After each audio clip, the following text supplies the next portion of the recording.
A man who once killed for the government now stands in the center of a crowd, fist full of cash, eyes locked on the most dangerous enemy he's ever faced. Not across a battlefield, but right here in a dusty frontier town where human beings are sold like livestock. One choice will cost him everything. One woman will force him to fight again. And one tyrant will learn that some men can't be bought, can't be broken, and won't look away when the world tells them to. Stay with me until the end of this story. Hit that like button and drop a comment with your city so I can see how far this tale travels. The sun hung low over Red Hollow like a copper coin dropped in dirty water, casting long shadows across a town that had forgotten what justice looked like. Caleb Rourke sat on a splintered bench outside the saloon, hat pulled low, watching the street with the kind of stillness that came from years of waiting for bullets. He'd been in town 3 days, just long enough to know he didn't belong here, and not long enough to care about leaving yet. The whiskey in his flask tasted like rust and regret, which seemed about right. He was 42 years old, looked 50, and felt 100. The war had done that. Not just the fighting, but what came after. The orders that made his stomach turn. The villages. The children's faces. He'd walked away from his commission 2 years back, turned in his uniform, and kept riding west until the mountains swallowed him whole. Red Hollow was just another stop. Another place to rest before the nightmares caught up again. Then he heard the shouting. Caleb's eyes shifted toward the commotion without moving his head. A crowd was gathering in front of Morrison's Supply. Maybe 30 people forming a loose circle. Men mostly, but a few women too, all pressed together like they were watching a dogfight. The energy was wrong, too excited, too eager. He'd seen mobs before. This had that same ugly edge. He should have stayed put, should have finished his drink and found a quiet place to sleep it off. Instead, he stood up. The crowd parted just enough as he approached, bodies shifting with that particular awareness people get when a certain kind of man moves through a space. Caleb wasn't big, average height, lean, with the kind of worn-down frame that came from eating poorly and sleeping rough. But there was something in the way he carried himself, something in his eyes that made men step aside without knowing why. What he saw in the center of that circle stopped him cold. A woman knelt in the dirt, wrists bound behind her back with rough hemp rope that had already rubbed her skin raw. She was young, mid-20s maybe, with long black hair tangled and matted, wearing a torn dress that had once been buckskin but was now so filthy it was hard to tell. Her face was bruised, one eye swollen nearly shut, blood dried at the corner of her mouth. But it was her eyes that hit him hardest. Even kneeling, even beaten, they burned with something fierce and unbroken. She was native. That much was obvious. Also obvious, she was being sold. "Gentlemen, gentlemen!" A man in a fine suit stood beside her, playing to the crowd like a carnival barker. He was tall, well-fed, with slicked back hair and a smile that belonged on a snake. Victor Hale. Caleb had heard the name. Owned the biggest mine operation in 3 counties, ran most of the town through fear and payroll, and apparently had no problem trading in human flesh. "Now I know what you're thinking," Hale continued, pacing in a slow circle around the woman. "Victor, what am I supposed to do with a savage? Can she cook? Can she clean?" He paused for effect, letting the laughter ripple through the crowd. "Can she warm a bed?" More laughter, louder now. A few men elbowed each other, grinning. The woman spat at Hale's feet. The laughter died fast. Hale's smile never wavered, but something cold flickered behind his eyes. He crouched down beside her, close enough that she could have bitten him if she wanted. "You see? Spirit. That's what you're buying here, boys, not some broken-down field hand. This one's got fire." He stood, brushing dust from his knees. "Bidding starts at $20. Caleb's jaw tightened.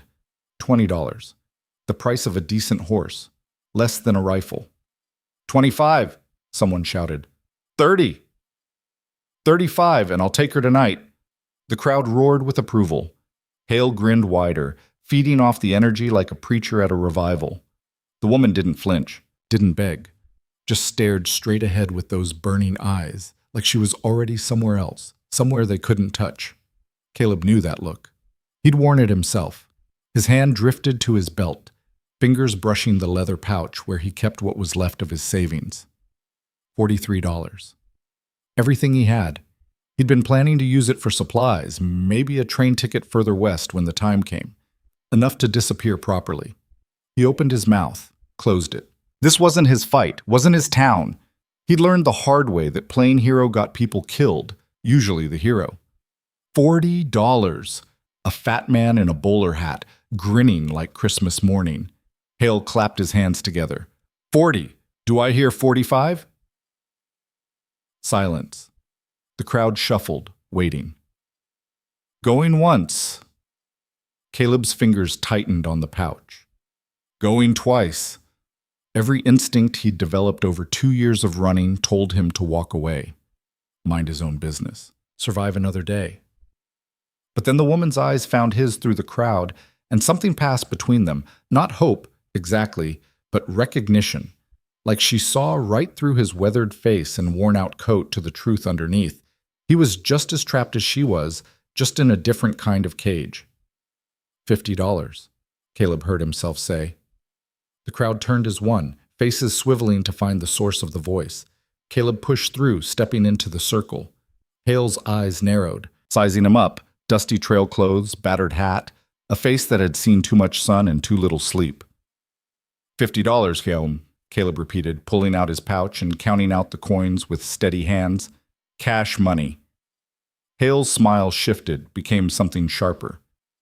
Well now, don't believe I've had the pleasure, friend. You new in Red Hollow? Just passing through. Passing through with $50 to spend on entertainment. Hale's eyes glittered. Must be doing well for yourself. Must be. Caleb met his gaze without blinking. We have a deal or not? For a moment, the whole street seemed to hold its breath. The woman's eyes hadn't left Caleb's face, studying him with an intensity that felt like being searched at gunpoint. Hale stroked his chin, pretending to consider, though they both knew he'd already made up his mind. $50 was $50. Well, Hale said slowly, I hate to disappoint the other bidders, but business is business. He held out his hand. Sold. Caleb counted out the coins one by one, dropping them into Hale's palm with small metallic clinks. Each one felt heavier than it should have. When the last coin fell, Hale closed his fist around them and stepped back, gesturing grandly toward the woman like a magician revealing his final trick. She's all yours, friend. Property transfers as is, no refunds. His smile widened. And if she gives you trouble, well, that's your problem now. The crowd began to disperse, muttering and chuckling, the show over. Caleb knelt beside the woman, reaching for the ropes at her wrists. She jerked back violently, nearly losing her balance. Easy, he said quietly, just cutting you loose. She didn't relax, but she stopped pulling away. Up close, she was even more beaten up than he'd realized. Bruises layered on bruises, cuts half-healed and infected, the kind of damage that came from days or weeks of rough handling. Her breathing was shallow, controlled, waiting. He pulled his knife and sawed through the rope. It fell away in coils. She brought her hands forward slowly, wrists rubbed raw and bleeding. For a long moment, she just stared at them, like she'd forgotten what it felt like to move freely. Then she looked at him. Who are you? Her voice was hoarse, barely above a whisper, but there was steel underneath. Nobody important, Caleb said. He stood, offering his hand. She ignored it, pushing herself to her feet with visible effort. She was tall, taller than he'd expected, and even half-starved and beaten, she held herself like a warrior. Blood soaked through the dress at her side, an injury he hadn't noticed before. You're hurt. I'm fine. You're bleeding. I said I'm fine. She swayed slightly, caught herself. Pride and pain fought across her face, and pride was losing. Caleb glanced around. The street had mostly emptied, people returning to their business now that the entertainment was over. But Hale was still watching from the porch of Morrison's Supply, flanked by 2 men with rifles. The message was clear. I'm letting you walk away now, but I'm watching. Come on, Caleb said. My horse is this way. Where are you taking me? Somewhere you can sit down before you fall down. She studied him for another long moment, eyes searching his face for whatever truth people looked for in moments like this. Whatever she found there, it was enough. She nodded once, sharp and decisive, and followed him down the street. His horse was tied outside the saloon, a sturdy buckskin mare named Sadie, patient and unflappable. The woman eyed the horse warily but didn't protest when Caleb helped her mount. Her hands shook as she gripped the saddle horn. "You got a name?" Caleb asked, swinging up behind her. Silence. Then, "Ayanna." "Caleb Rourke." She didn't respond. He hadn't expected her to. They rode out of Red Hollow as the sun touched the horizon, painting the sky in shades of blood and fire. Caleb kept the pace easy, aware of how Ayanna's body tensed with each jolt of the horse's gait.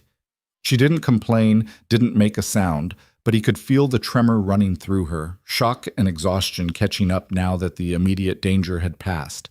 His cabin was an hour's ride into the hills, tucked into a fold of the mountains where the pine trees grew thick and the nearest neighbor was a day's journey away. It wasn't much. One room, a stone fireplace, a roof that mostly didn't leak, but it was his. The first place he'd stayed longer than a week since leaving the cavalry. Full dark had fallen by the time they arrived. Ayanna slid from the horse before he could help her, landing hard and nearly collapsing. Caleb caught her elbow and she pulled away sharply, breath hissing through her teeth. "Let me look at that wound, he said. "No." "You're going to bleed out if—" I said no. She backed toward the cabin wall, eyes wild now, cornered animal wild. "You bought me. Fine. I'm alive because of it. But you don't touch me. Understand?" Caleb raised both hands slowly, stepping back. Understood. They stared at each other in the moonlight. Somewhere in the distance, a coyote howled. "There's bandages inside," Caleb said finally. "Clean water. Whatever you need. I'll be out here with the horse." He turned away, giving her space, giving her time. Behind him, he heard the cabin door open and close. He unsaddled Sadie, brushed her down, gave her water and oats. Took his time with it. When he finally went inside, Ayanna was sitting by the cold fireplace, dress pulled aside, pressing a wadded cloth against the knife wound in her side. Her eyes tracked him across the room, but she didn't speak.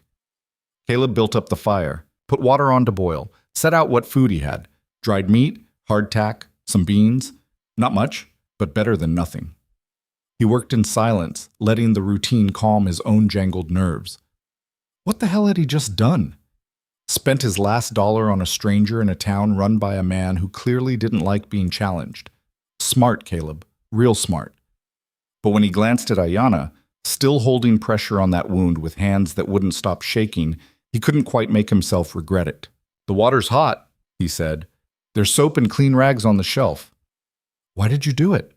The question came out harsh, almost angry. "Why did you buy me?" Caleb considered his answer carefully. The easy lie would be to claim some noble motive, paint himself as a better man than he was, but she'd see through that in a heartbeat. "I don't know," he said honestly. "Seemed like the thing to do at the time. That's not an answer. It's the only one I've got." She watched him for a long moment, then slowly began cleaning the wound. Her hands were steadier now, movements practiced. She'd done this before, probably more than once. "That man," Ayanna said. "Victor Hale. You know who he is?" "I know enough. Owns the mine. Owns most of the town. He owns more than that." She winced as she pressed a clean cloth against the wound. "He owns secrets and people, and he doesn't let go of his property easily. You're not his property anymore." A bitter smile crossed her face. "You really believe that?" Before Caleb could answer, glass shattered. The window exploded inward in a spray of fragments, and something heavy thudded against the far wall. For one frozen instant, Caleb's mind went blank. Then instinct kicked in, cavalry instinct, the kind that kept you alive when the shooting started. He threw himself at Ayanna, knocking her flat as a second shot punched through the door. Wood splintered. The oil lamp on the table shattered, flames spreading across the floor. "Stay down!" Caleb crawled to the wall, staying below the window line. His rifle was by the door, might as well be in the next county. His revolver was closer, hanging on a peg near the fireplace.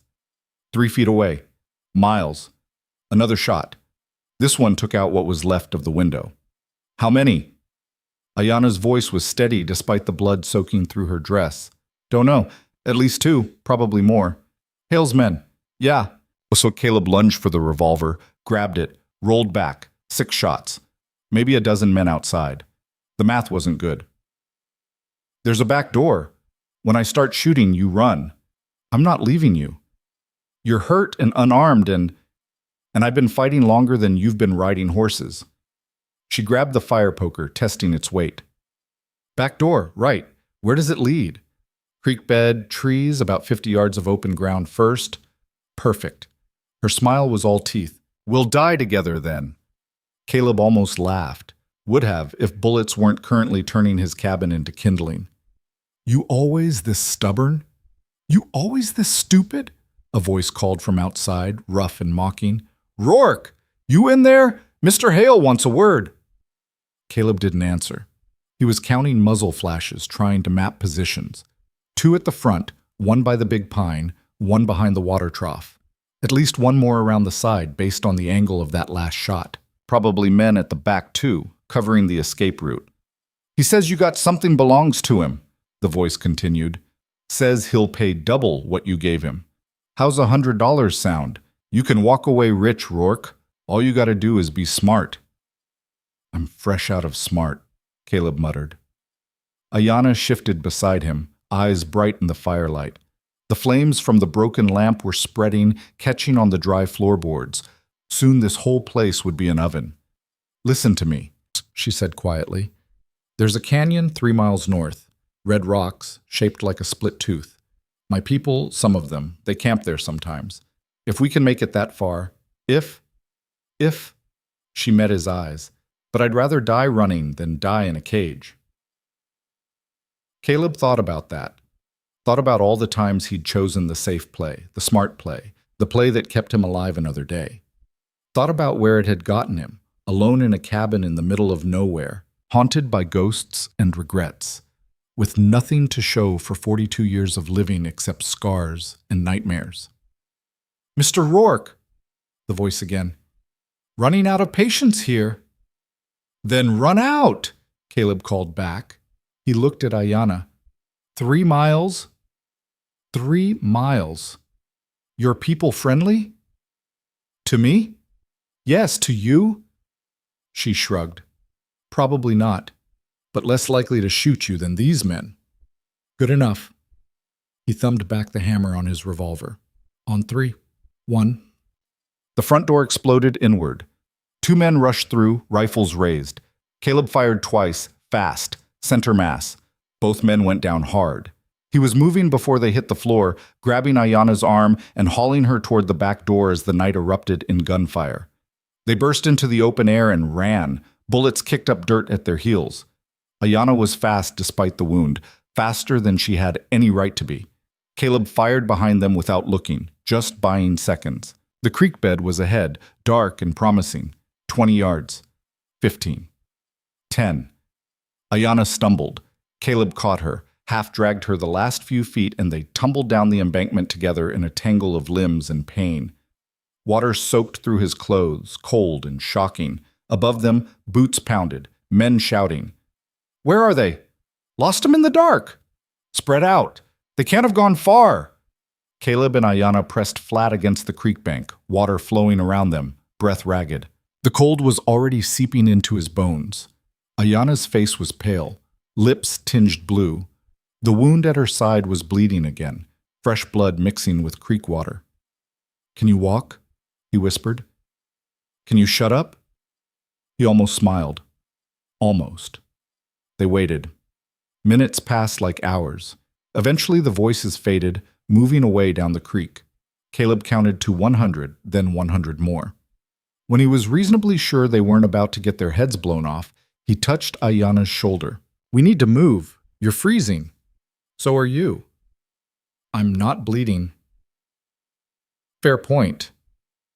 She let him help her up, though it cost her visible effort. North! Follow the water until we hit the big rocks. They walked through the darkness, Ayana leaning heavily on his shoulder, both of them soaked and shivering. Behind them, Caleb's cabin burned, orange flames visible through the trees. Everything he owned, gone. Just like that. He should have felt something about it. Anger, maybe. Loss. But all he felt was a strange, hollow relief. Like a weight he'd been carrying had finally been set down.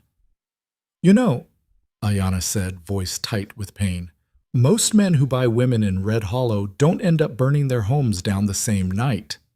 I like to be memorable." "You succeeded." They stumbled on through the night, hunted and freezing, with nothing but the clothes on their backs and a revolver with 3 rounds left. Somewhere ahead was a canyon full of people who might help or might kill them. Somewhere behind was Hale and his men, and a town that would call this justice. And despite everything, the cold, the pain, the absolute certainty that he'd just made the worst decision of his life, Caleb Rourke felt more alive than he had in 2 years. 3 miles, he said. 3 miles, Ayanna agreed. They walked north toward the red rocks, toward whatever came next. The night was long and dark, but somewhere ahead, dawn was waiting. Dawn came slow and grudging, the sky turning from black to charcoal to a pale, sickly gray that did nothing to warm the air. Caleb's clothes had frozen to his skin during the night, each step cracking the ice that had formed in the fabric. Beside him, Ayanna moved like a ghost, silent and steady, despite the blood that still seeped through the makeshift bandage he'd tied around her ribs with a strip torn from his shirt. They'd been walking for hours, maybe 5, maybe 6. Time lost meaning when you were cold enough that your thoughts slowed to a crawl and every breath felt like swallowing broken glass. "How much further?" Caleb's voice came out rough, barely recognizable. Ayanna didn't answer right away. She was staring ahead, eyes scanning the landscape with an intensity that suggested she was looking for something specific. The terrain had changed over the past mile, the pine forest giving way to rocky outcroppings, the ground rising in a series of jagged shelves that made walking treacherous. "There," she said finally, pointing. Caleb followed her gaze and saw it, a massive formation of red stone rising from the earth like a broken tooth, exactly as she'd described. The canyon walls stretched up maybe 200 feet, creating a natural corridor that disappeared into shadow. No smoke, no signs of life, just rock and silence. "You sure they're here?" "No." Ayanna started forward, stumbling slightly. Caleb caught her arm and she didn't pull away this time, which told him more about her condition than any complaint would have. "But if they're not, we're dead anyway, so it doesn't much matter." Hard to argue with that logic. They picked their way through the rocks, boots slipping on patches of ice. The canyon entrance loomed ahead, dark and uninviting. Caleb's hand drifted to his revolver. 3 shots left, and he'd be damned lucky if his frozen fingers could pull the trigger. Not exactly a strong negotiating position. "When we get in there," Ayanna said quietly, "let me do the talking." I wasn't planning on making a speech. I'm serious. These people, my people, they have reasons to hate white men. Good reasons. You understand? Yeah. Caleb had seen enough massacred villages to understand just fine. I'll keep my mouth shut. Thank you. They entered the canyon. The walls rose on either side, blocking out what little light the morning offered. The temperature dropped another 10 degrees, or at least it felt that way. Caleb's teeth were chattering so hard he thought they might crack. Beside him, Ayanna's breathing had gone shallow and rapid. Shock, blood loss, hypothermia, probably all 3. Then he saw the first one. A figure stepped from behind a boulder 30 feet ahead. So suddenly, it was like they'd materialized from the rock itself. A man, lean and hard-faced, wearing buckskin and carrying a rifle that looked older than Caleb, but probably shot just fine. His eyes were black and cold as the stones around them. Ayanna. His voice was flat, giving nothing away. Dakota. She straightened, trying to look stronger than she was. Failing. I need to speak with the elders. The elders don't want to speak with you. His gaze shifted to Caleb, and the temperature in the canyon seemed to drop another 20 degrees, especially not when you bring soldiers into our refuge. He's not a soldier. He carries himself like one. He smells like one. Dakota's grip tightened on the rifle. We should kill him now and be done with it. You could try, Caleb said, then immediately regretted it when Ayana shot him a look that could have melted the ice off his coat. Dakota's expression didn't change. Is that a challenge? It's a fact. You've got one rifle, I've got a revolver. We're both freezing, and you look about as eager to die this morning as I am. Caleb kept his hand away from his gun, making the point clear. He wasn't looking for a fight, just stating reality. How about we skip the part where we kill each other and get to the part where somebody builds a fire before your friend here bleeds out? For a long moment, nobody moved. Then Dakota's eyes went to Ayana, really seeing her for the first time. The blood, the pallor, the way she was holding herself together through sheer stubbornness. What happened? Hale! The name came out like a curse. He had me in Red Hollow. This one bought me. Hale sent men after us. How many men? Enough. Ayana swayed, caught herself. Dakota, please. I have information about the mine, about what they're doing to the sacred lands. But if I die before I can tell it... She didn't finish the sentence. Her eyes rolled back and her knees buckled. Caleb caught her before she hit the ground, taking her full weight. She was lighter than she should have been, all bone and gristle, with nothing soft left. Dakota stepped forward, then stopped, conflict playing across his face. You shouldn't have brought him here. Well, she didn't have a lot of options, Caleb snapped. His patience was wearing thin, along with his ability to feel his feet. You want to help, or you want to stand there being judgmental? Because I can carry her further if I have to, but I'd rather not. Something in Dakota's expression shifted. Not quite approval, but maybe recognition. Like he saw something in Caleb he hadn't expected to find. He whistled, sharp and piercing, and two more figures emerged from the rocks. A woman and a younger man, both armed, both watching Caleb like he was a snake that might strike. Bring them, Dakota said. But if he makes one wrong move, yeah, you'll kill me. Got it. Caleb adjusted his grip on Ayana, who was completely unconscious now. Let's go. They followed Dakota deeper into the canyon. The path twisted and turned, probably designed to confuse anyone who didn't know the way. After 10 minutes of walking, the canyon opened into a wider space where maybe 20 structures were built into the rock face, a mix of traditional dwellings and makeshift shelters, all hidden so well you could walk right past without seeing them. People emerged from the shadows. Women, children, old men, a few younger warriors. All watching, all silent. The weight of their stares pressed on Caleb like physical force. Dakota led them to one of the larger dwellings, ducking through the low entrance. Inside was warmer, a fire burning in a central pit, the smoke rising through a natural chimney in the rock. An old woman sat by the fire, grinding something in a stone bowl. She looked up as they entered, her eyes sharp despite the wrinkles carved deep into her face. Grandmother, Dakota said. Ayana has returned. The old woman's eyes went to the unconscious girl in Caleb's arms, then to Caleb himself. Put her down. Caleb lowered Ayana onto a pile of furs near the fire. The old woman moved with surprising speed, already pulling away the blood-soaked bandage, examining the wound with practiced hands. Knife wound, she said. 3 days old, maybe 4. Infected. Her eyes found Caleb's again. You do this? No, ma'am. But you were there when it happened. No, ma'am. Found her like this. Bought her off the man who did it or had it done. Bought her. The old woman's voice was flat. Like you would buy a horse. Caleb felt his jaw tighten. Yes, ma'am. Exactly like that. And if I could go back and do it different, I would.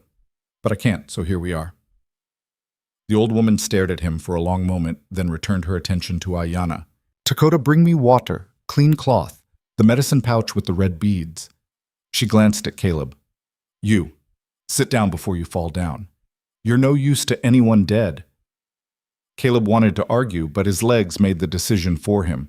He collapsed onto the floor near the fire, feeling starting to return to his extremities in sharp, painful pulses. Dakota brought the supplies, then stationed himself by the entrance, rifle across his knees, watching Caleb with undisguised suspicion. The old woman worked in silence, cleaning the wound, packing it with herbs that smelled sharp and medicinal, wrapping it with fresh cloth. Ayana stirred once, moaning, but didn't wake. When the old woman was satisfied, she covered the girl with more furs and turned to Caleb. Take off your coat. I'm fine. You have frostbite on 3 fingers and both ears. Take off your coat, or I'll have Dakota do it for you. Caleb looked at Dakota, who smiled grimly and stood up. Fine, Caleb muttered, shrugging out of his frozen coat. The old woman examined his hands with the same clinical efficiency she'd shown Ayanna, making disapproving noises. You'll keep the fingers, she said finally. The ears too, probably. But you'll hurt for a while. She handed him a clay cup filled with something hot and bitter. Drink. He drank. It tasted like dirt and fire and something else he couldn't identify, but warmth spread through his chest almost immediately. Thank you, he said. Don't thank me yet. We haven't decided whether to let you live. She wasn't joking. Caleb could see it in her eyes, in the set of Dakota's shoulders, in the faces of the people who kept peering through the entrance to stare at him. He was being tolerated, not accepted. The second Ayanna woke up and told her story, or didn't wake up at all, the tolerance would end. Fair enough, he said. The old woman settled back by the fire, resuming her grinding. For a while, the only sounds were the crackling flames and the rhythmic scrape of stone on stone. Then, without looking up, she spoke. My name is Kuanyauma. I am the elder of this clan, what's left of it. She gestured at Dakota. This is my grandson. The girl you carried here is my granddaughter's daughter. Do you understand what I'm telling you? You're saying she's family, that I'd better not have hurt her. I'm saying you've brought danger to people who've already lost everything. Our lands, our homes, our dead buried in ground that's now being torn apart for gold that we never wanted. Her hands never stopped moving, grinding whatever was in the bowl to powder. So before I decide your fate, I need to know. Who are you, and why should I believe anything you say? Caleb considered lying. He'd gotten good at it over the years, good at being whoever people needed him to be. But something about Kuanyama's eyes made dishonesty seem pointless. Name's Caleb Rourke. Used to be Captain Caleb Rourke, 4th Cavalry, until I quit. Spent the last 2 years trying to forget things I did in uniform, things I was ordered to do. He stared at the fire, seeing different fires, different faces. Saw your granddaughter being sold like property in Red Hollow. Couldn't walk away. So I bought her, which was stupid, and then Hale sent men to take her back, which I expected. Burned down my cabin getting her out. And now we're here. Why couldn't you walk away? Don't know. Wish I did. Kuanyama was quiet for a moment. You said you did things in uniform. What things? Things you already know about. Villages, crops burned, people moved off their land at gunpoint. He met her eyes. I followed orders. That's what soldiers do. And then one day I looked at the orders and realized I couldn't anymore. So I quit. And that makes you better, quitting after the damage is done? No, ma'am. It makes me a coward who finally grew a conscience too late to matter. Something flickered in Kuanyama's expression. Not forgiveness, but maybe understanding. At least you know what you are. Small comfort. Better than none. She poured the powder from the bowl into a leather pouch, tied it closed with practiced fingers. Ayanna will sleep through the day and most of the night. When she wakes, she'll tell me her story. If it matches yours, you may stay until you're strong enough to leave. If it doesn't, she didn't finish the sentence, didn't need to. Understood. Dakota will show you where you can rest. Don't wander. Don't touch anything. Don't speak to anyone unless they speak to you first. Yes, ma'am. Dakota jerked his head toward the entrance.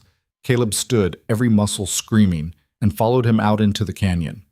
The people who'd been watching scattered like birds, disappearing into dwellings and shadows. Only a few children remained staring with open curiosity until their mothers pulled them away. Dakota led him to a small shelter at the far end of the encampment, barely more than a hole carved into the rock face with a canvas tarp for a door. You sleep here. Someone will bring you food. Don't come out unless you're called. That an order or a suggestion? It's the only thing keeping you alive right now. Dakota's expression was hard as the stone around them. You seem like you might not be the worst white man I've met. But that's a low bar, and you haven't cleared it yet. Ayanna is beloved here. If she dies, I get it. You'll kill me. Slowly. Dakota turned to leave, then stopped. She talked about you, while you were carrying her.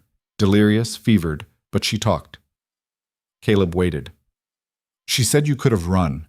Left her in Red Hollow, left her at your cabin, left her in the creek. Every time you could have saved yourself, you didn't. Dakota's eyes were unreadable. I don't know if that makes you brave or stupid, but I thought you should know she noticed. He walked away before Caleb could respond, leaving him alone with the wind and the weight of too many thoughts. Caleb pushed through the canvas tarp into the shelter. It was dark, cold, barely big enough to stretch out in. A single blanket lay folded in the corner, rough wool that smelled like wood smoke. It was the best bed he'd had in months. He wrapped himself in the blanket and lay down, feeling every bruise, every cut, every frozen joint. His mind was spinning too fast to sleep, thinking about Hale's men searching the woods, about his burned cabin, about the look in Ayana's eyes when she'd told him to run. But eventually, exhaustion won. He dropped into a black, dreamless sleep that felt like drowning. When he woke, the light filtering through the tarp had changed, gone golden and slanted. Late afternoon, maybe early evening. His body felt like it had been beaten with hammers, but at least he could feel it. That was progress. He pushed himself upright and immediately regretted it as the world tilted sideways. Steady, he told himself. Take it slow. He'd been hypothermic before, knew the recovery was almost as bad as the freezing itself. The canvas tarp pushed aside and a boy appeared, maybe 10 years old, carrying a wooden bowl. He stared at Caleb with huge, solemn eyes. Kwanyama says you need to eat. Tell her thank you. The boy didn't move, just kept staring. Finally he said, Are you really a soldier? Was. Not anymore. Did you kill people? Yeah. How many? Caleb took the bowl, some kind of stew, still steaming, and met the boy's eyes. Too many to count, too many to forget. The boy thought about that. My father was killed by soldiers 2 winters ago. They came to our village and said we had to leave. He said no. They shot him. The stew turned to ash in Caleb's mouth. I'm sorry. Were you there? I don't know. Maybe. Probably. What else could he say? The truth was worse than any lie. If I was, I'm sorry. If I wasn't, I'm sorry anyway. Doesn't change anything, but I'm sorry. The boy nodded slowly, like this made sense to him in a way it probably shouldn't have to a 10-year-old. Kwanyama says sometimes the bad thing someone did yesterday isn't the thing they do tomorrow. She says people can change if they want to. Your Kwanyama is wiser than I am. Everyone is wiser than you. You let Hale's men burn your house. The boy almost smiled. That was stupid. Despite everything, Caleb laughed. It hurt, but it felt good. Yeah, it really was. The boy left him to his stew. Caleb ate slowly, forcing down the food, even though he had no appetite. He needed the strength. Whatever was coming next, he'd need to be ready. Full dark had fallen by the time Dakota appeared again. Kwanyama wants to see you. Caleb followed him through the encampment, aware of eyes watching from every shadow. The fire in Kwanyama's dwelling had been built up, casting dancing shadows on the rock walls. Ayana was awake, propped against the furs, her face still pale, but her eyes clear and sharp. She looked at him, and something complicated passed across her face. You're alive. So are you. Seems we both got lucky. She shifted, wincing at the movement. Kwanyama tells me you've been a perfect guest. Quiet, obedient, no trouble at all. That's me. Model citizen. Kwanyama made a sound that might have been amusement. Sit down, Rourke. We have things to discuss. Caleb sat. Dakota remained standing by the entrance, arms crossed, still watching like Caleb might sprout horns at any moment. I told them everything, Ayana said. About Red Hollow, about Hale, about what I saw before they captured me. What did you see? She exchanged a look with Kwanyama, some silent communication passing between them. Then she took a breath and started talking. 3 weeks ago, I was scouting the old territories, the lands that were promised to us in the treaty, the ones we were forced to abandon when they found gold. I wanted to see what they'd done to it, how bad the damage was. Her voice was steady, but anger burned underneath. It's worse than you can imagine. The whole valley looks like it's been torn apart by demons. Trees gone, streams poisoned, earth ripped open. But that's not the worst part. She paused, gathering herself. I found graves. Mass graves. Fresh ones. Her eyes locked on Caleb's. The people who wouldn't leave, the ones who said this was sacred land, who refused to be moved again. They're all dead. Men, women, children, buried in pits and covered with lime. The temperature in the dwelling seemed to drop. Caleb felt something cold and familiar settle in his gut, the same feeling he'd gotten standing over burned villages, looking at bodies that didn't need to be bodies. How many? I counted markers for 63. Could be more. Ayana's hands clenched on the furs. Hale's operation isn't just illegal mining, it's genocide. And he has the local government in his pocket. The sheriff, the judge, probably the territorial governor. Anyone who could stop him is either bought or dead. And he caught you while you were documenting this, Caleb said. I got careless, stayed too long, took too many risks. His men ambushed me near the third grave site, killed my horse, dragged me back to Red Hollow. Her jaw tightened. They wanted to know if I'd told anyone what I saw, who I'd talked to, where the rest of my people were hiding. I didn't tell them, so they beat me. And when that didn't work, Hale decided to make an example. Sell me in the street like an animal. Show everyone what happens when you cross him. Silence filled the dwelling, heavy and suffocating. You have proof? Caleb asked. Evidence? I kept a journal. Drawings, notes, locations, everything I could document. She looked at Kuanyoma. It was hidden in my saddlebag. When they killed my horse, it's gone, Kuanyoma finished, which means the only evidence is me, my word against Hale's. Ayana's laugh was bitter. And who's going to believe a savage over a respectable businessman? She had a point. Caleb had seen how these things went. Men like Hale didn't get arrested, they got richer. Men like Hale didn't face justice, they bought it.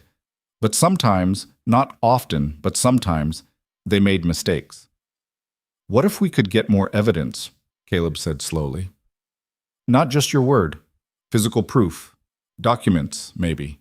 Something that would tie Hale directly to the killings. Dakota snorted. And how exactly would we do that? Walk into his office and ask nicely?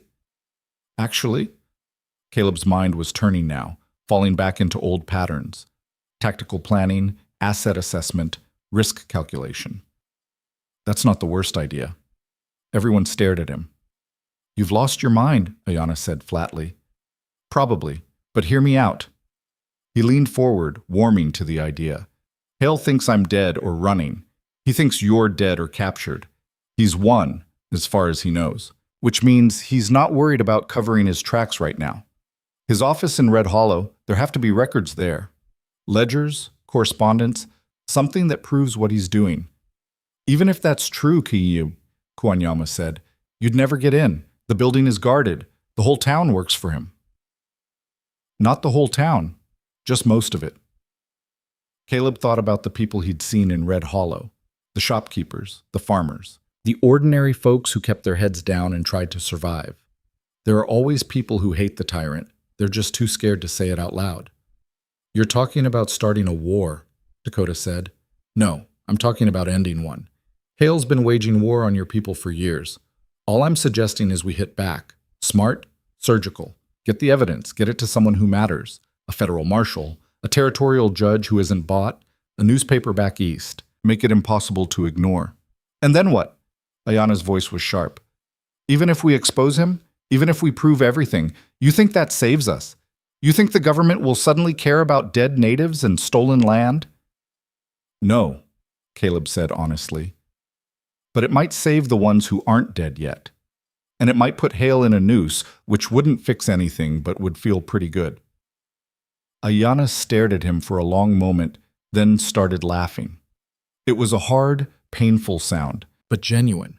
You really are crazy. That's been established. It's a suicide mission. Probably. We'd need help. People who know the town, know the building layout, know Hale's routines. Yes. We'd need weapons, supplies, horses, a plan that doesn't get everyone killed in the first 5 minutes. Also, yes. She looked at Kuanyoma, then at Dakota, then back at Caleb. Something fierce and desperate burned in her eyes, the look of someone who'd been beaten down so many times that one more beating didn't matter anymore, because at least this time she'd go down swinging. "When do we start?" Kuanyama held up a hand. "Wait. Both of you, wait." She fixed Caleb with a stare that could have drilled holes through stone. "You understand what you're proposing? This isn't some cavalry raid where you follow orders and let command take the blame. This is personal. This is choosing to stand against a powerful man who will hunt you until one of you is dead. Are you truly prepared for that?" Caleb thought about his cabin, burning, about the last 2 years running from ghosts, about the boy whose father was shot for saying no, about Ayana kneeling in the dirt with a price tag around her neck. "I spent most of my life following orders I knew were wrong," he said quietly. "And then I spent 2 years doing nothing because I was too tired and too broken to care about anything. But I'm here now, and for the first time since I can remember, I actually give a damn about something. So yeah, I'm prepared." Kuanyama studied him for what felt like an eternity. Then, slowly, she nodded. "Dakota, gather the warriors, everyone old enough to hold a weapon." She looked at Ayana. "You have 3 days to heal. Use them wisely." 3 days? Ayana protested. "I can be ready in 3 days, Kuanyama said firmly. "You're no good to anyone dead. Rest, eat. Let me teach you what I know about staying alive long enough to make a difference." Her eyes shifted to Caleb. "And you? You say you were cavalry. Prove it. These people need training, real training, not just anger and desperation."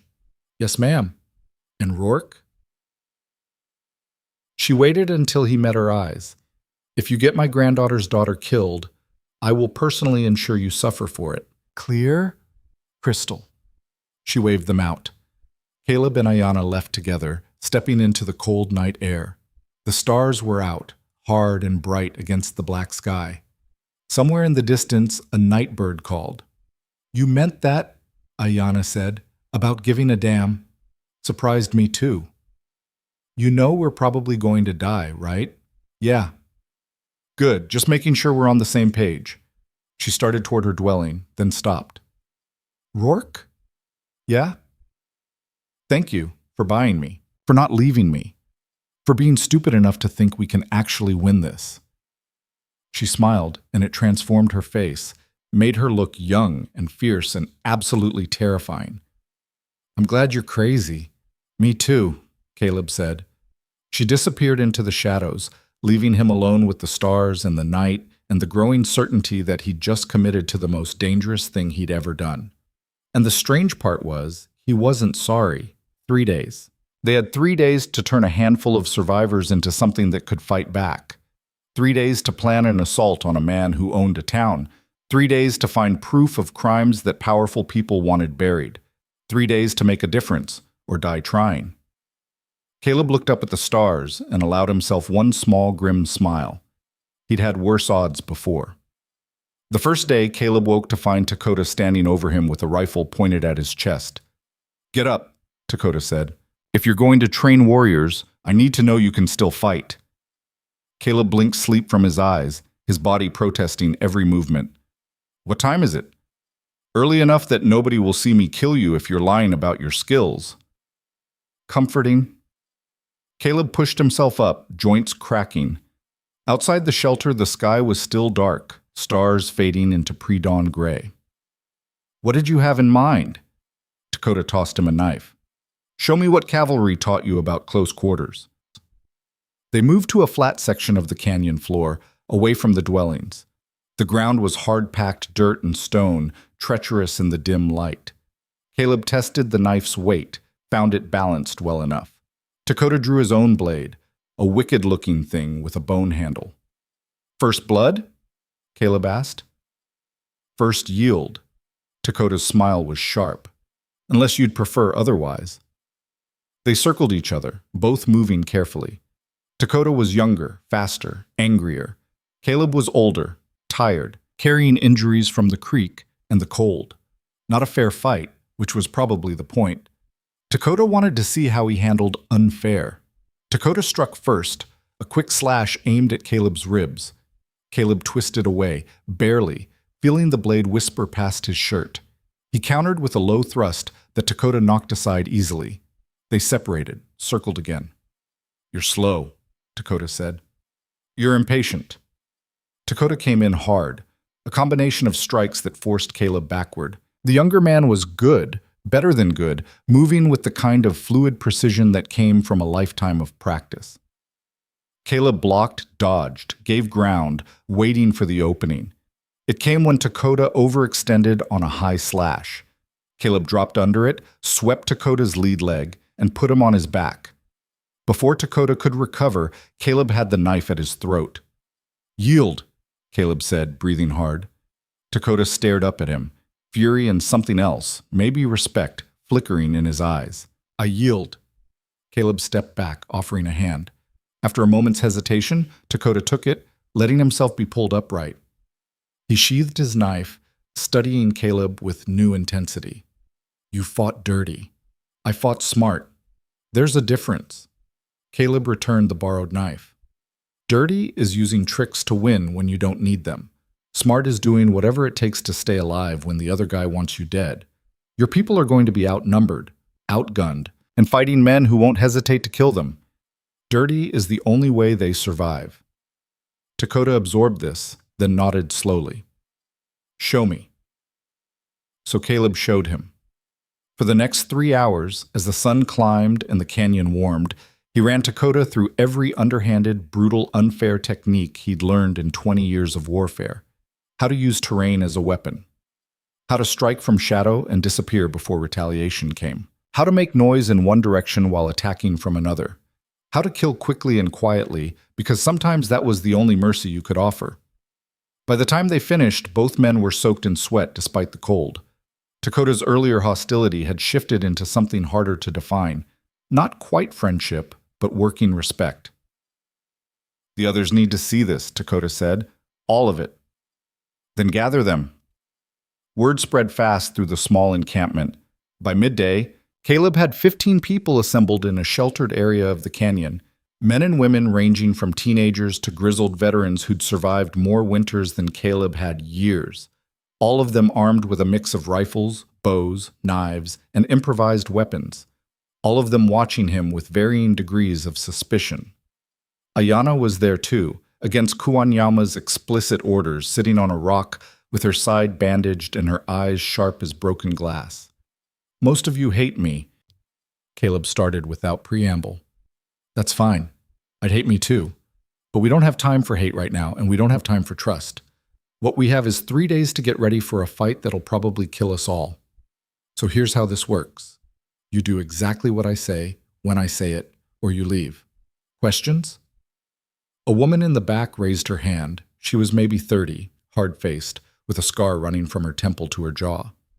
"Why should we listen to a soldier? The last soldiers we met killed half our village. Because I know how soldiers think. I know their tactics, their weaknesses, their training.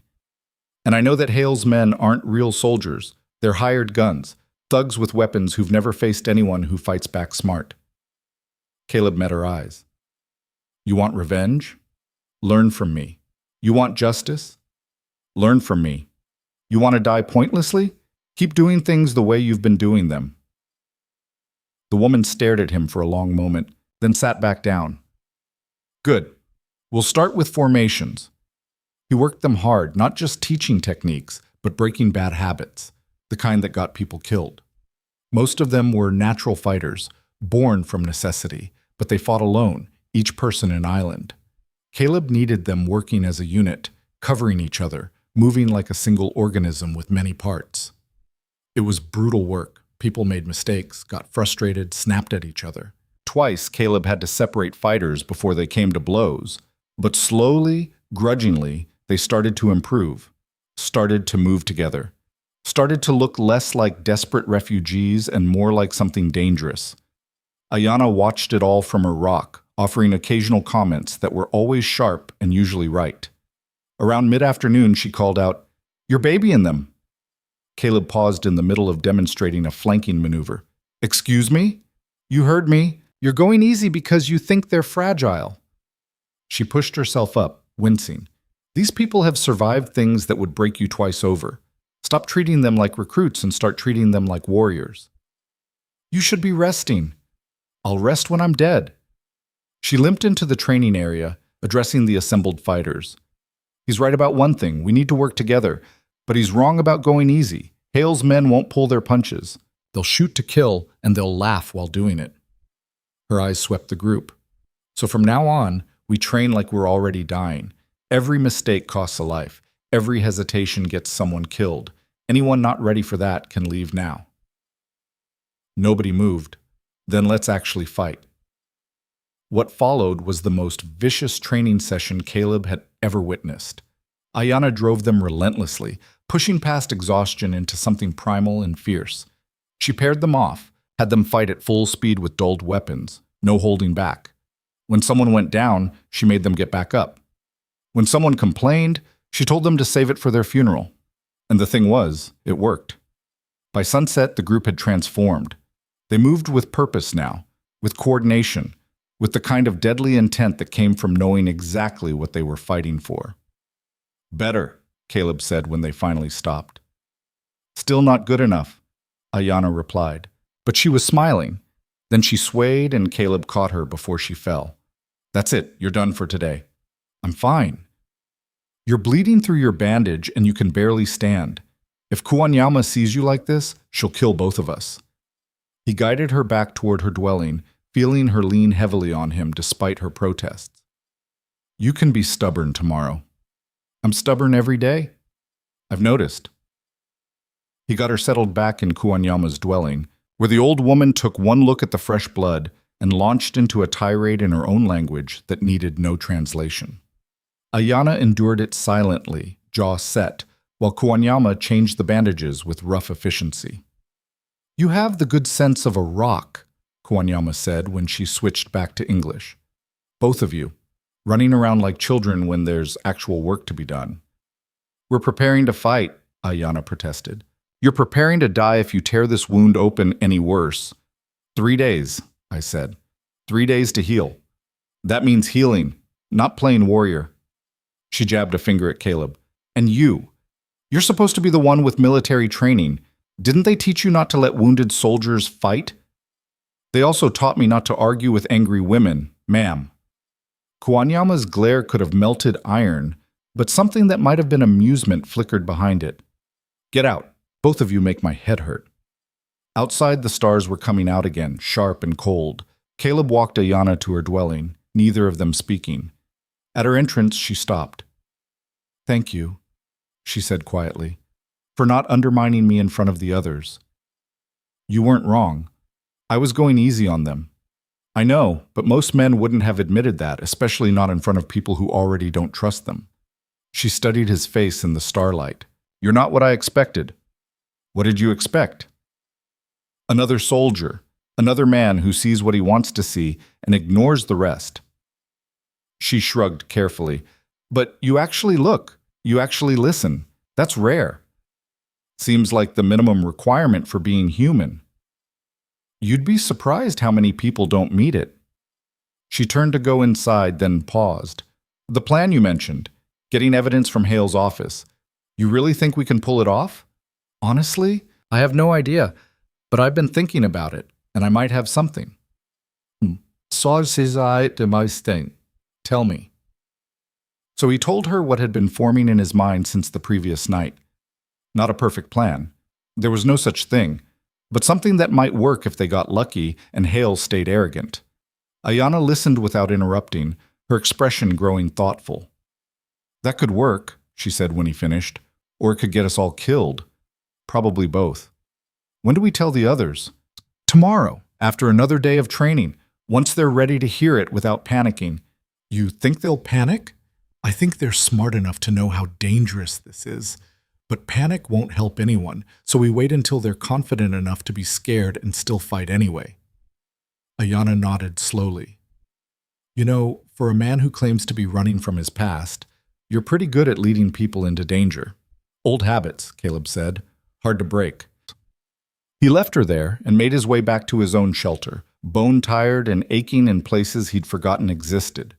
But for the first time in 2 years, the exhaustion felt earned rather than endless. He was doing something, making a choice. It terrified him, but it also felt right in a way nothing had since he turned in his uniform. The second day started the same way. Dakota waking him before dawn, another test, this one involving tracking and stealth. Then more training with the full group building on what they'd learned. By afternoon, they were running coordinated exercises, moving through the canyon like shadows, setting up ambushes and counter-ambushes with growing efficiency. Caleb pulled Dakota aside during a break. "We need to talk about weapons. We have weapons. You have hunting rifles and bows, good for hunting, not enough for what we're planning." Caleb kept his voice low. "Hale's men will have repeaters, shotguns, probably a few heavy rifles. We go in with what you have now. We're dead before we fire a shot." Dakota's jaw tightened. "So what do you suggest? Ask Hale nicely to loan us better guns?" "No, I suggest we take them." Caleb had been working this out in his head all morning. "There's a supply depot outside Red Hollow. Small place, lightly guarded. They store equipment for the mine, powder, tools, and weapons for the security force. We hit it tonight, grab what we need, disappear before anyone knows we were there." "That's insane. That's necessary. Look, we can do this smart. Small team, in and out fast. You, me, maybe 2 others. Everyone else stays here, keeps training." Caleb met Dakota's eyes. "I know it's a risk, but so is going up against Hale's men with inadequate firepower." Dakota was quiet for a long moment, working through the angles.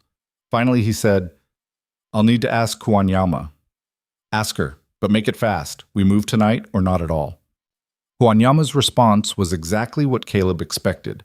A string of objections delivered in 2 languages, followed by grudging acceptance when she realized he was right about the weapons.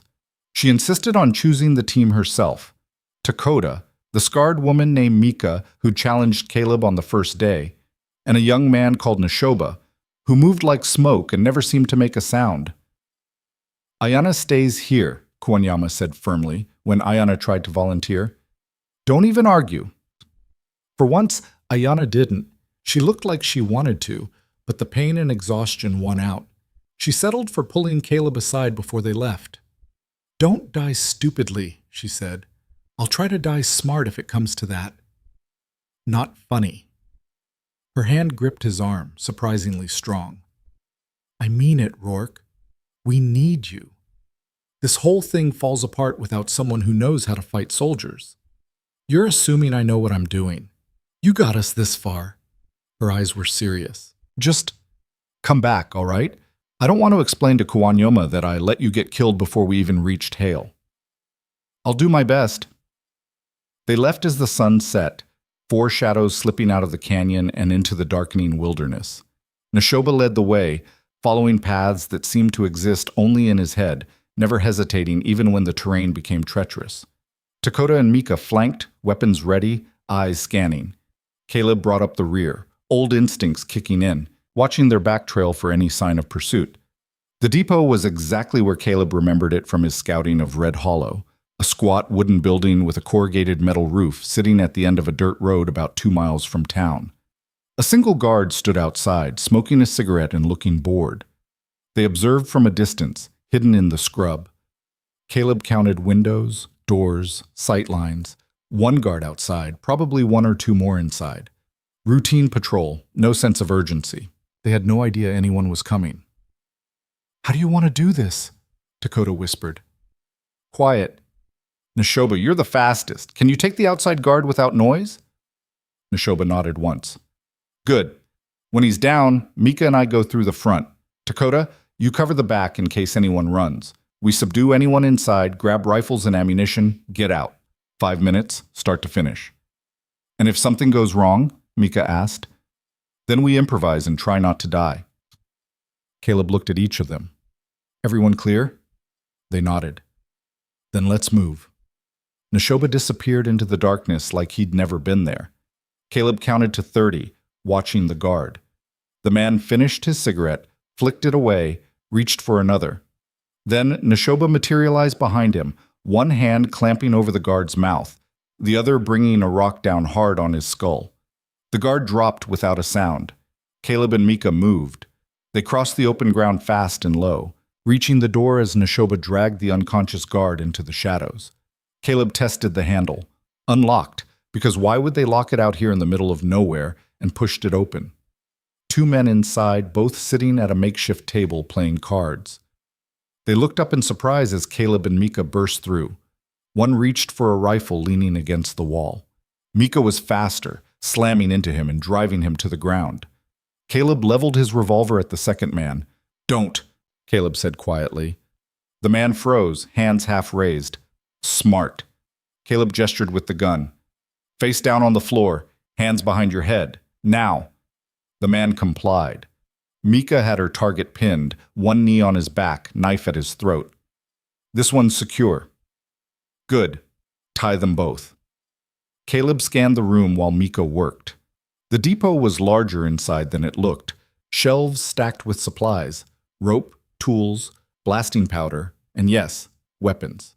Maybe a dozen rifles, various makes and models, along with crates of ammunition. Jackpot.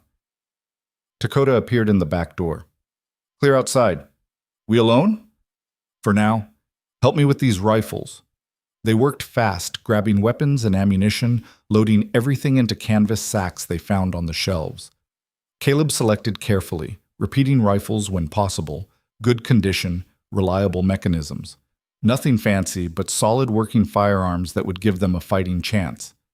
"Got what we need?" Dakota asked. "Enough." Well, Caleb glanced at the bound men on the floor. They were staring at him with wide, frightened eyes. He recognized that look. The look of men who expected to die and were waiting for the bullet. He lowered his revolver. "We're leaving. You stay quiet for 1 hour. You live. You raise the alarm before then. We come back and finish this. Understand?"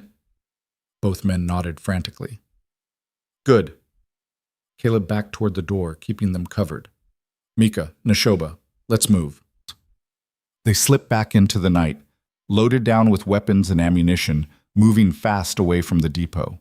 Behind them, the building remained dark and quiet. They'd done it. In and out. No shots fired. Exactly as planned. They were a mile away when they heard the first shouts. "They raised the alarm early," Dakota said, breathing hard from the pace. "Figured they might." Caleb didn't slow down. "Doesn't matter. We've got enough distance. Keep moving." They ran through the darkness, weapons clanking, hearts pounding. Behind them, distant lights appeared. Torches, lanterns, men on horseback starting to search. But Neshoba knew the terrain, knew every hidden path and deer trail, and he led them through country where horses couldn't follow. By the time they reached the canyon, dawn was breaking and they were all exhausted. But they'd made it. And they'd brought enough firepower to make a real fight of it. Kuanyama was waiting at the entrance, arms crossed. "You're late." "We brought presents," Caleb said, dropping his sack at her feet. She looked inside, then at him, then did something he'd never seen her do before. She smiled. "You'll do, Rourke. You'll do." The third day was when everything came together. The fighters took to the new weapons quickly, drilling with them until the movements became instinctive. Caleb pushed them harder than before, knowing they were running out of time, knowing that Hale would be coming soon, because he would be coming. The depot raid had announced their presence, proved they were organized and dangerous. Hale wouldn't ignore that. He'd come to crush them before they became a real threat, which was exactly what Caleb was counting on. That evening, he gathered everyone in Kuanyama's dwelling, all 15 fighters plus the elder herself. Ayana sat up front, still pale but stronger, her eyes burning with the fierce determination he'd come to recognize. "Tomorrow," Caleb said without preamble, "Hale is going to attack this canyon. I'd stake my life on it." Silence.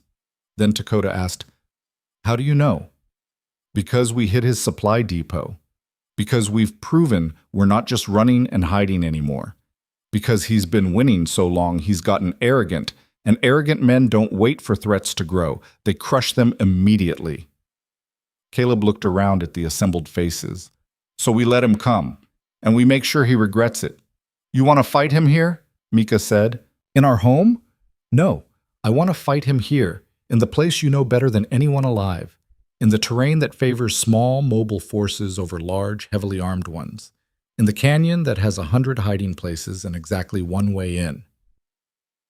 Caleb pulled out a rough map he'd drawn on a piece of cloth. This is how we do it. He laid out the plan. It was brutal, risky, and depended on timing, terrain, and luck. But it was also the best chance they had. The fighters listened without interrupting, absorbing every detail, asking sharp questions that showed they understood the stakes. When he finished, Kuanyama spoke. And what happens when we win? If we win, then we move fast. Take the evidence Ayana mentioned, ride hard for the territorial capital, find someone with enough authority to actually do something about Hale. Caleb met her eyes. It's not a perfect plan. Hell, it's barely a plan at all, but it's what we've got. What makes you think anyone will listen? The old woman asked quietly. What makes you think the people in power will care about dead natives and stolen land? It was the same question Ayana had asked. Caleb still didn't have a good answer, so he gave them the truth. I don't know if they will, but I know they won't if we don't try. And I'd rather die trying than live knowing I could have done something and didn't. Kuanyama studied him for a long time. Then she looked at her people, the survivors, the fighters, the ones who'd lost everything and kept going anyway. My grandchildren, she said softly, what do you choose? One by one, they spoke. Some in English, some in their own language. But the meaning was clear in every voice. They would fight. They would stand. They would make Hale pay for every drop of blood he'd spilled. When the last person had spoken, Kuanyama nodded. Then we fight. May our ancestors guide us. The meeting broke up, people dispersing to prepare. Caleb found himself alone with Ayana outside the dwelling, both of them looking up at the stars. This is insane, she said. Yeah. We're probably all going to die. Yeah. But if we do this right, if we actually pull this off, she trailed off, then smiled that fierce, terrible smile. Hale's going to wish he'd killed me when he had the chance. That's the spirit. She turned to face him, her expression serious now. Why are you really doing this, Rourke? And don't give me that line about having a conscience. There's more to it than that. Caleb thought about it, really thought about it. About the villages he'd burned under orders. About the faces that haunted his dreams. About 2 years of running from himself and finding nothing but empty spaces and emptier bottles. I spent most of my life being part of the problem, he said finally. Maybe I can't fix that. Maybe there's no redemption for the things I've done. But I can stop being the problem. I can stand on the right side for once, even if it kills me. He looked at her. That enough of a reason? Yeah, Ayana said softly. Yeah, that's enough. They stood there in the starlight, two broken people preparing for a fight that would probably end them both. But for the first time since Caleb could remember, he felt something like peace. Not happiness. He wasn't sure he'd ever feel that again, but purpose. Direction. The sense that his life, however it ended, would mean something. Get some rest, he told Ayana. Tomorrow's going to be hell. Looking forward to it, she said, and meant it. Caleb went to his shelter and tried to sleep. But his mind was racing, running through the plan, identifying weaknesses, calculating odds. They were going up against a force that outnumbered them at least 3-1, maybe more. Going up against men with better weapons, better training, better everything. But they had something Hale's men didn't. They had something to fight for besides money. They had home, family, justice. And they had the absolute fury of people who'd been pushed too far and refused to be pushed anymore. It would have to be enough. Somewhere in the darkest part of the night, Caleb finally drifted off. He dreamed of fire and blood, of faces he'd tried to forget, of a woman kneeling in the dirt with burning eyes. But when he woke in the cold gray dawn, he felt ready. The fighters were already assembling, checking weapons, taking positions. Caleb made one last circuit of the defenses, making small adjustments, offering quiet words of encouragement. Dakota stood at the canyon entrance with 3 others, ready to give the signal when Hale's men appeared. Kuanyama found him as he was helping Ayana into position behind a rock shelf that offered good cover and clear sight lines. Rourke, the old woman said, whatever happens today, know this. You've given us something we thought we'd lost. Hope. and the chance to die like warriors instead of victims. "We're not planning to die, ma'am. Plans change." She gripped his shoulder, surprising strength in those old fingers. "But intentions matter. Thank you for your intentions." Before he could respond, Dakota's whistle cut through the morning air. 3 short blasts. The signal. They were coming. Caleb moved to his position, a narrow ledge overlooking the canyon entrance. He could see them now, maybe 40 men on horseback, riding in a loose column with the arrogance of people who'd never faced real resistance. At their head rode a man in a fine coat on a black horse, Victor Hale himself, come to crush the rebellion personally. Big mistake. Caleb raised his hand, waiting. The column entered the canyon, hoofbeats echoing off the stone walls. 20 yards in, 30, 40. Almost in position. He could see their faces now, hard men with harder eyes, the kind who killed for pay and slept fine afterward. Hale raised his hand, halting the column. He stood in his stirrups, looking around at the empty canyon with an expression of amused contempt. "I know you're here," he called out, his voice echoing. "There's nowhere left to run. Come out now and maybe I'll make it quick." Caleb looked at Ayanna, crouched behind her rock with a rifle in her hands. She met his eyes and nodded once, fierce and ready. He dropped his hand. The canyon exploded into violence. The first volley came from both sides of the canyon simultaneously, 15 rifles firing as one. The sound was deafening in the confined space, echoing off stone walls like thunder trapped in a bottle. 3 of Hale's men went down immediately, pitched from their saddles before they knew what hit them. Horses screamed and reared, throwing more riders. The neat column dissolved into chaos. "Reload!" Caleb shouted, though he could barely hear his own voice over the ringing in his ears. He worked the lever on his rifle, ejecting the spent cartridge, chambering another round. Below, Hale's men were scattering, some trying to charge forward, others wheeling their horses back toward the entrance. Exactly what they'd expected, exactly what they'd planned for. The second volley hit the men trying to retreat. Dakota and his group at the canyon entrance opened fire, cutting down the lead riders. The ones behind crashed into them, a tangle of panicked horses and cursing men. They were boxed in now, caught between 2 fields of fire with nowhere to go but straight into the kill zone.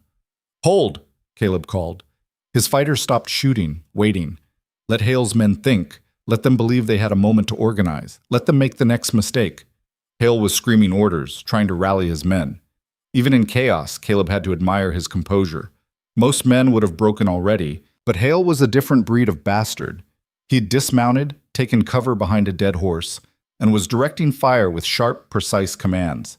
His men responded, years of hired violence overcoming the initial shock.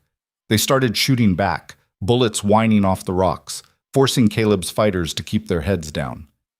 "They're finding their backbone," Mika called from her position 20 feet away. "Then we break it," Caleb said. He raised his hand again, this time making a circular motion. The signal for the next phase. From positions higher up the canyon walls, his fighters started rolling rocks. Not huge boulders, they didn't have the leverage for that, but stones the size of a man's head, dozens of them, bouncing and tumbling down the steep slopes. The effect was devastating. Horses bolted, men dove for cover, and the fragile organization Hale had been building shattered like glass. "Now!" Ayanna's voice cut through the chaos. She was on her feet, rifle to her shoulder, firing methodically at targets below. The wound in her side had to be screaming, but her hands were steady, her aim true. 2 shots, 2 men down. She ducked back behind the rock as return fire chipped stone where her head had been. "You're supposed to be staying in cover!" Caleb shouted at her. "So are you!" Fair point. He was standing fully exposed on his ledge, rifle smoking, completely focused on the battle below. Old cavalry habits. You couldn't lead from behind, couldn't see the field if you were hiding. But it also made you a target, and even as the thought crossed his mind, a bullet cracked past his ear close enough to feel the wind. He dropped flat, heart hammering. That was close. Too close. Below, Hale's force was trying something new. A concentrated charge toward the canyon wall where Ayanna's group was positioned. Smart, actually. If they could overrun one position, break through the ambush, they'd have a chance. 8 men, moving fast on foot, using the scattered rocks for cover, laying down suppressing fire as they advanced. "Ayana, fall back!" Caleb shouted. She either didn't hear him or ignored him. Instead, she shifted position, moving along the rock shelf to get a better angle. The men charging her position were almost at the base of the wall now, starting to climb. In 30 seconds, they'd be on top of her. Caleb made a decision. He half slid, half fell down from his perch, landed hard, and ran along the canyon floor toward Ayana's position. Bullets kicked up dirt around his feet. One tugged at his coat. He didn't slow down, trusting speed and chaos to keep him alive. He reached the rock shelf just as the first of Hale's men appeared over the edge. The man saw Caleb, tried to bring his rifle around. Caleb was faster, swinging his own rifle like a club. The stock connected with the man's jaw with a sickening crack. He went over backward, crashed into the man below him, and both fell 15 feet to the rocks. "Behind you!" Ayana screamed. Caleb spun. 2 more men had found another route up, were flanking him from the left. He fired from the hip, pure instinct, and got lucky. The first man clutched his chest and dropped. The second one was on him before he could work the lever, slamming into him with enough force to drive the air from his lungs. They went down together, rolling, fighting for control of the rifle between them. The man was younger, stronger, and had murder in his eyes. He wrenched the rifle free, raised it like a club. Caleb caught the movement in his peripheral vision, jerked his head to the side. The rifle stock smashed into the rock where his skull had been a heartbeat before. Caleb drove his knee up, caught the man in the gut, and when he doubled over gasping, Caleb grabbed a rock and brought it down on the back of his head. Once. Twice. The man went limp. Caleb pushed him off, grabbed the rifle, and looked up to find Ayana staring at him with wide eyes. "You all right?" he asked, breathing hard. "You just saved my life. Now we're even." He pulled himself up, every muscle protesting. "We need to reposition. They're adapting too fast." She nodded, already moving. They scrambled along the shelf to a new vantage point, arriving just as Dakota's group opened up with another volley. Caleb did a quick count of the men below, maybe 25 still standing, half of Hale's original force. Good odds, considering. But they were getting organized now, forming defensive positions, making themselves harder targets. And worse, they'd found cover that protected them from the crossfire. A cluster of large boulders in the center of the canyon, probably placed there by some ancient rock slide. Hale had rallied his remaining men there, creating a fortress that neither the high positions nor the canyon entrance could effectively target. Stalemate, which meant time to adapt. Caleb caught Dakota's attention, used hand signals to communicate the new plan. Dakota's expression said he thought Caleb was crazy, but he nodded and started moving his fighters into position. Meanwhile, Caleb turned to Ayana. "I need you to do something for me. I'm not going to like this, am I?" "Probably not. I need you to get to Kawanyama's dwelling, gather everything that documents what Hale's done, anything that could serve as evidence. Maps, if you made them. Drawings, anything. Why? We're in the middle of a fight. Because if this goes bad, I need someone to get that evidence out of here. Get it to the territorial capital, to a federal marshal, to someone who matters." He gripped her shoulder. "You're the only one who knows what you saw. If you die here, the truth dies with you." Understanding dawned in her eyes, followed by anger. "You're planning something stupid. I'm planning to end this fight before more of our people die." "That's not stupid, that's necessary." He could see her preparing to argue, so he cut her off. "Ayana, listen to me. I've been fighting wars for 20 years. This is what I'm good at. But you're good at surviving, at carrying truth. So let me do my job while you do yours." She stared at him for a long moment, conflict warring across her face. Then she grabbed his collar, pulled him close, and kissed him hard. It lasted maybe 2 seconds, fierce and desperate, and completely unexpected. "Don't die stupidly, she said when she let go. "Working on it." She disappeared down the back trail toward Kawanyama's dwelling. Caleb watched her go, touched his lips where she'd kissed him, then shook his head and focused on the problem at hand. Hale's men were dug in, protected from rifle fire. Standard siege situation, which meant he needed to make them move. He made his way back along the canyon floor, staying low, using the scattered rocks for cover. Bullets still whined overhead occasionally, but the shooting had tapered off to sporadic exchanges, both sides conserving ammunition, waiting for an opening. He reached Neshoba's position, found the young man crouched behind a boulder with a canvas bag at his feet. "You still have the blasting powder from the depot?" Caleb asked. Neshoba nodded, patting the bag. "Good. I need you to do something dangerous." "Everything today is dangerous." Neshoba's smile was fierce. "What do you need?" Caleb explained. Neshoba listened without interrupting, then looked at the bag of powder, then at Hale's fortified position, then back at Caleb. "That will probably kill me," Neshoba said. "Yeah, but it will definitely kill them. That's the idea." Neshoba considered this with the calm of someone who'd already accepted his death and was just deciding on the details. "My father died fighting soldiers," he said quietly. "My mother died in the march when they forced us from our lands. My sister died last winter because we had no food, no shelter, nothing." He picked up the bag.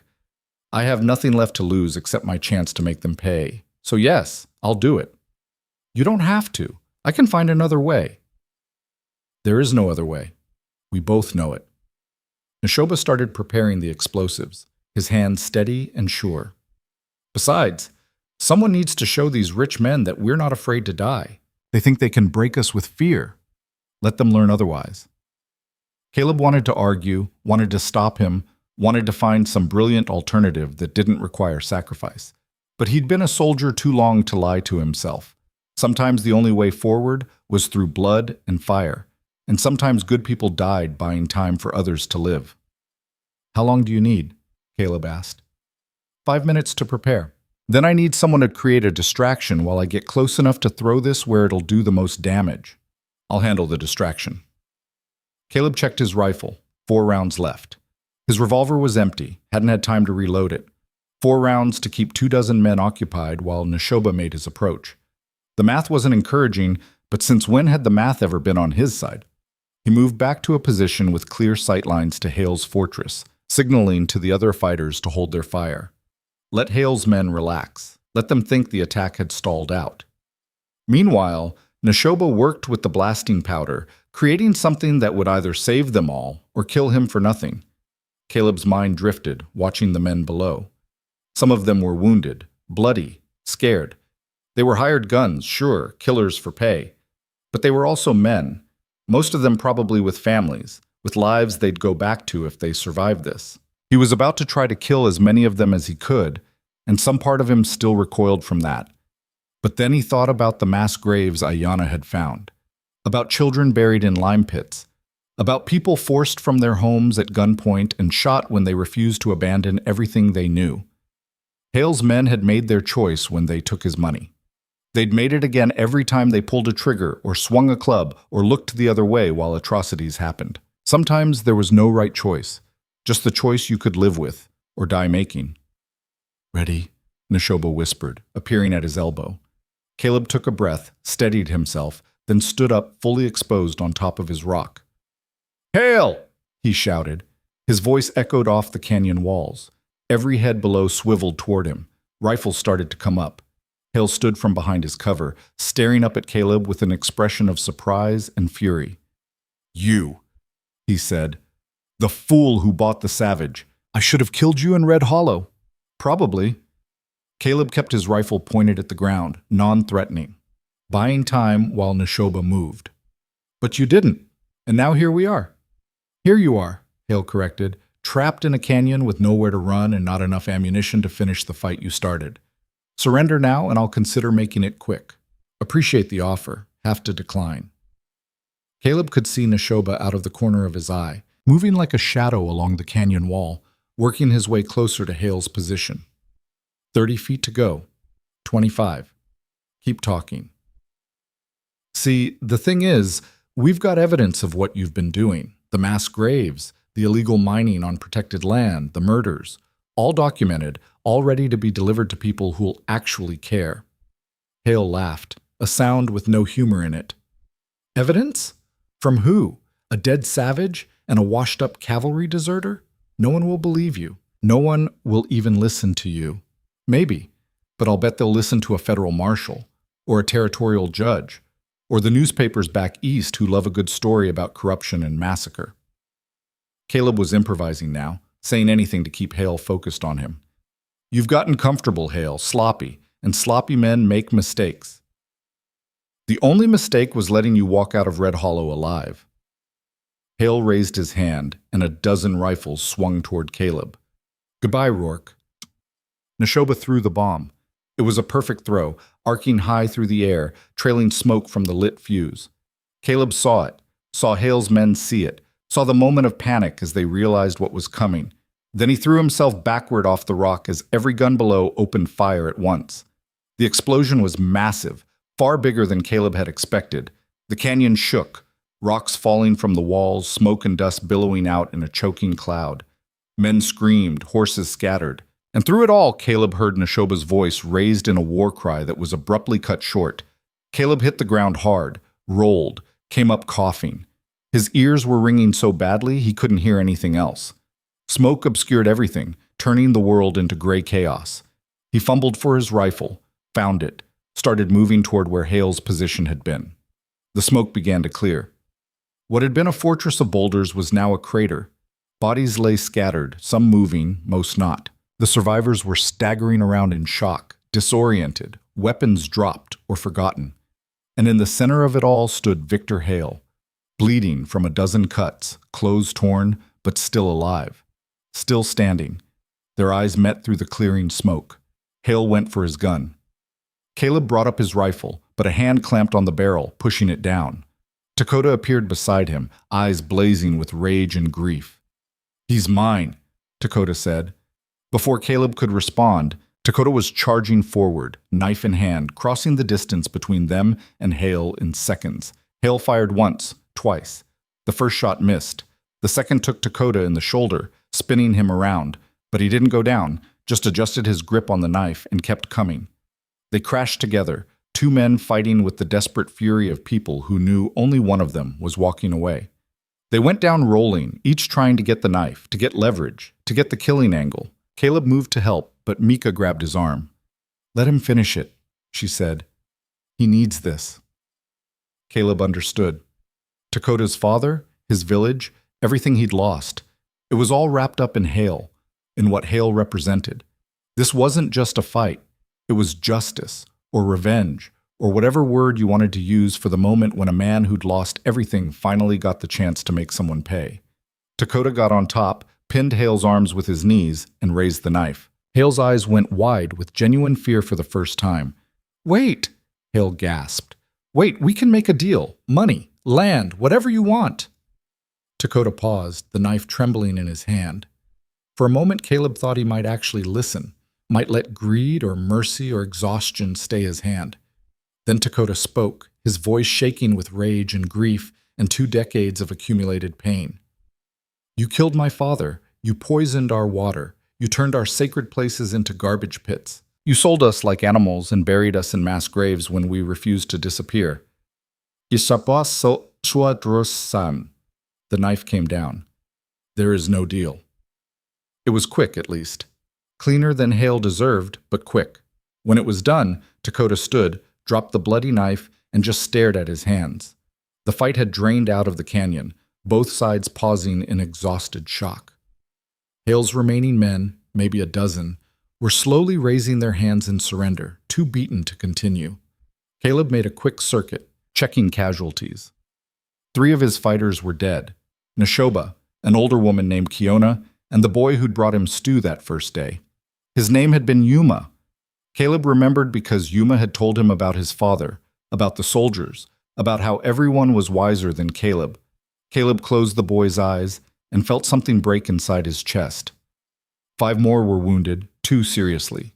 Hale's force had been decimated, 30 dead or dying, a dozen surrendered. It was a victory by any military measure. It felt like drowning. Ayana appeared, supporting Kuanyama, who looked pale but determined. The old woman surveyed the carnage without expression, then walked to where Dakota stood frozen, still staring at his bloody hands. "Grandson," she said softly. Dakota looked at her, and the mask he'd been wearing cracked. He fell to his knees, shoulders shaking, and she held him while he wept. Caleb turned away, giving them privacy. He found Mika organizing the prisoners, binding their hands, confiscating weapons. She looked up as he approached. What do we do with them, Shoshima? She asked. Good question. They couldn't keep prisoners. Couldn't let them go free either. They'd just regroup, come back stronger. And executing surrendered men went against every rule of war Caleb had ever learned, no matter how much they might deserve it. Lock them in one of the storage caves, he said finally. Guard them until we figure out the next move. Make sure the wounded get water and basic care. We're not them. Mika nodded and went to work. Caleb walked through the canyon, helping where he could, checking on his fighters, trying not to think about the 3 bodies that would need burying, trying not to think about Yuma's father and whether the boy's death was somehow Caleb's fault for bringing him into this fight. He found Ayana sitting on a rock near Kuanyauma's dwelling, holding a leather-bound journal. Her hands were shaking. I found my notes, she said quietly. Everything I documented before Hale caught me, plus some papers I took from one of his men. Looks like correspondence, orders, maybe even ledgers. She looked up at Caleb with haunted eyes. We have the evidence. We can prove what he did. Good. Caleb sat beside her, suddenly exhausted beyond measure. That's good. Neshoba didn't die for nothing then. None of them did. But she didn't sound convinced, and neither was he. They sat in silence while the canyon slowly returned to something resembling calm. The prisoners were secured, the wounded tended, the dead wrapped in blankets until they could be properly buried. Takota eventually emerged from Kuanyama's dwelling, eyes red but face composed, and began helping organize the aftermath. As the sun reached its peak, Caleb gathered the survivors for a quick meeting. 11 fighters left able to travel, plus Kuanyauma, who insisted she was coming despite her age. 13 people to ride to the territorial capital, present evidence, and hope someone in authority actually gave a damn. We leave at first light tomorrow, Caleb said. Take only what we need, weapons, food, the evidence. Travel fast and light. It's 3 days hard riding to the capital, maybe 4. We can't afford to stop. What about Hale's men? Someone asked. We take 2 with us. Ones who look like they might actually testify about what they've seen, what they've done. The rest we release after we're gone. They won't follow. They've got no employer anymore, no reason to fight. And if they do follow? Mika asked. Then we deal with it when it happens, but I'm betting they're more interested in staying alive than seeking revenge. Caleb looked around at the tired, bloody, grieving faces. Listen to me. We won. We beat Hale. We survived. That's more than most people in your position ever get. But winning the fight isn't the same as winning the war.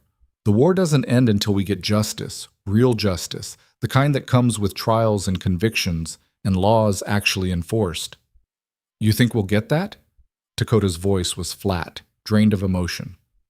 I don't know, Caleb said honestly, but I know we won't if we don't try. And I know that Neshoba and Kiona and Yuma deserve better than us giving up now. Silence. Then Kuanyama spoke, her voice carrying despite her age. My grandchildren, we have bled on this ground. We have died on this ground. Our ancestors watch us from the stars and ask what we will do next. Will we hide in canyons forever, growing smaller and weaker until we're just ghosts of a people who once stood proud? Or will we stand now, walk into the places of power, and demand they see us as human beings worthy of justice? She looked at each of them in turn. I am old. I have seen more death than I can count, but I will ride to this capital city. I will speak truth to power.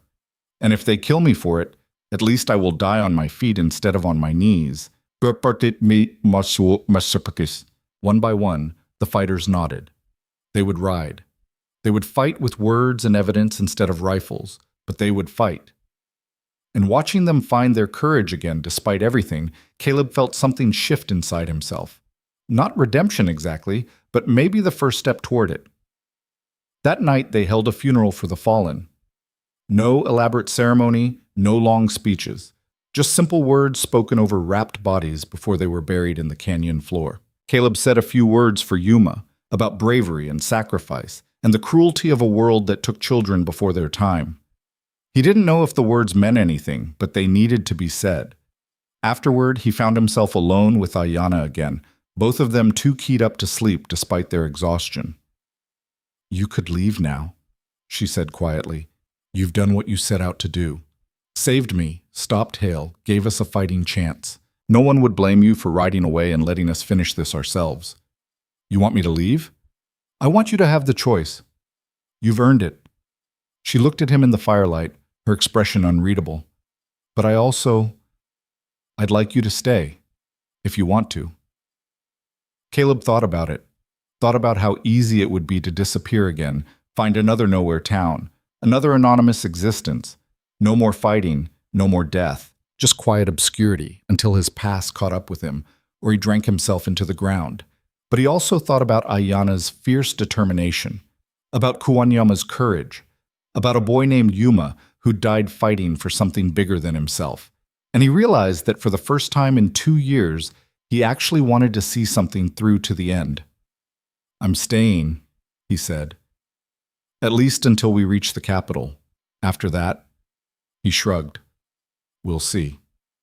She smiled, and it was different from her usual fierce grin, softer, more vulnerable. Good, because I still don't trust you not to do something stupid, and someone needs to keep you alive long enough to testify. Fair point. They sat together in comfortable silence, watching the fire burn down to embers. Tomorrow they would ride. Tomorrow they would begin the next part of the fight, the part that involved laws and courts and politicians instead of rifles and explosives, the part that would test their faith in a system that had repeatedly failed them. But tonight, they had survived. Tonight, they could rest and remember the dead and prepare for whatever came next. And for Caleb Rourke, a man who'd been running from himself for so long he'd forgotten what it felt like to stand still, that was enough. Part 5. Lưu ý. Viết 9.000 đến 9.500 từ liên kết liền mạch với các phần trước trong câu chuyện, phà hồi, thoại tạo thành một câu chuyện liền mạch khi ghép lại. Mỗi phần liền mạch với phần trước, không giới thiệu lại câu chuyện ở đầu phần mới. Liên kết các phần của câu chuyện một cách liền mạch. Sử dụng câu chuyện tiếp giữa các phần. Duy trì chủ đề, tránh ngắt quãng đột ngột. Không sử dụng gạch đầu dòng hoặc tiêu đề phụ. Phong cách kể chuyện Mỹ, Hoa Kỳ, giống văn giàu cảm xúc. Kể theo ngôi thứ 3, giữ đồ kịch tính không viết lan man, có quan điểm cá nhân, thông điệp, bài học, góc nhìn con người. Nhân vật không hoàn hảo, hội thoại tự nhiên, tránh ngôn ngữ văn chương, sáo rơi và cụm từ AI điển hình. Viết như nhà văn chuyên nghiệp, không như AI cố gắng nghe sang. Có yếu tố con người, cầm miêu tả qua mượt mà và hoàn hảo. Phần 5 giải quyết hết vấn đề và kết thúc trọn vẹn câu chuyện. Câu chuyện không nhắc đến Chúa. Lưu ý trả lời trong mục tin nhắn không nhảy sang document, chỉ đàn bắt buộc không được xuất hiện trong nội dung truyền. Đây là một câu chuyện điện ảnh hoàn toàn hư cấu được tạo ra chỉ nhằm mục đích giải trí. Không đề cập hay ngụ ý rằng nó dựa trên sự kiện có thật, người thật hoặc câu chuyện có thật. Không sử dụng các cụm từ như dựa trên một câu chuyện có thật, theo ghi chép hoặc bất cứ điều gì tương tự. Tất cả các nhân vật, địa điểm, tổ chức và sự kiện phải hoàn toàn hư cấu. Showmore 1236, Part 5. They rode out at dawn, 13 people on horseback with 2 of Hale's men bound and trailing behind on a lead rope. The canyon looked different in the morning light, quieter, emptier, like something vital had been bled out of it along with the men who'd died there. Caleb took one last look back as they cleared the entrance, wondering if he'd ever see this place again, wondering if any of them would. The ride to the territorial capital was hard and fast, exactly as brutal as Caleb had promised.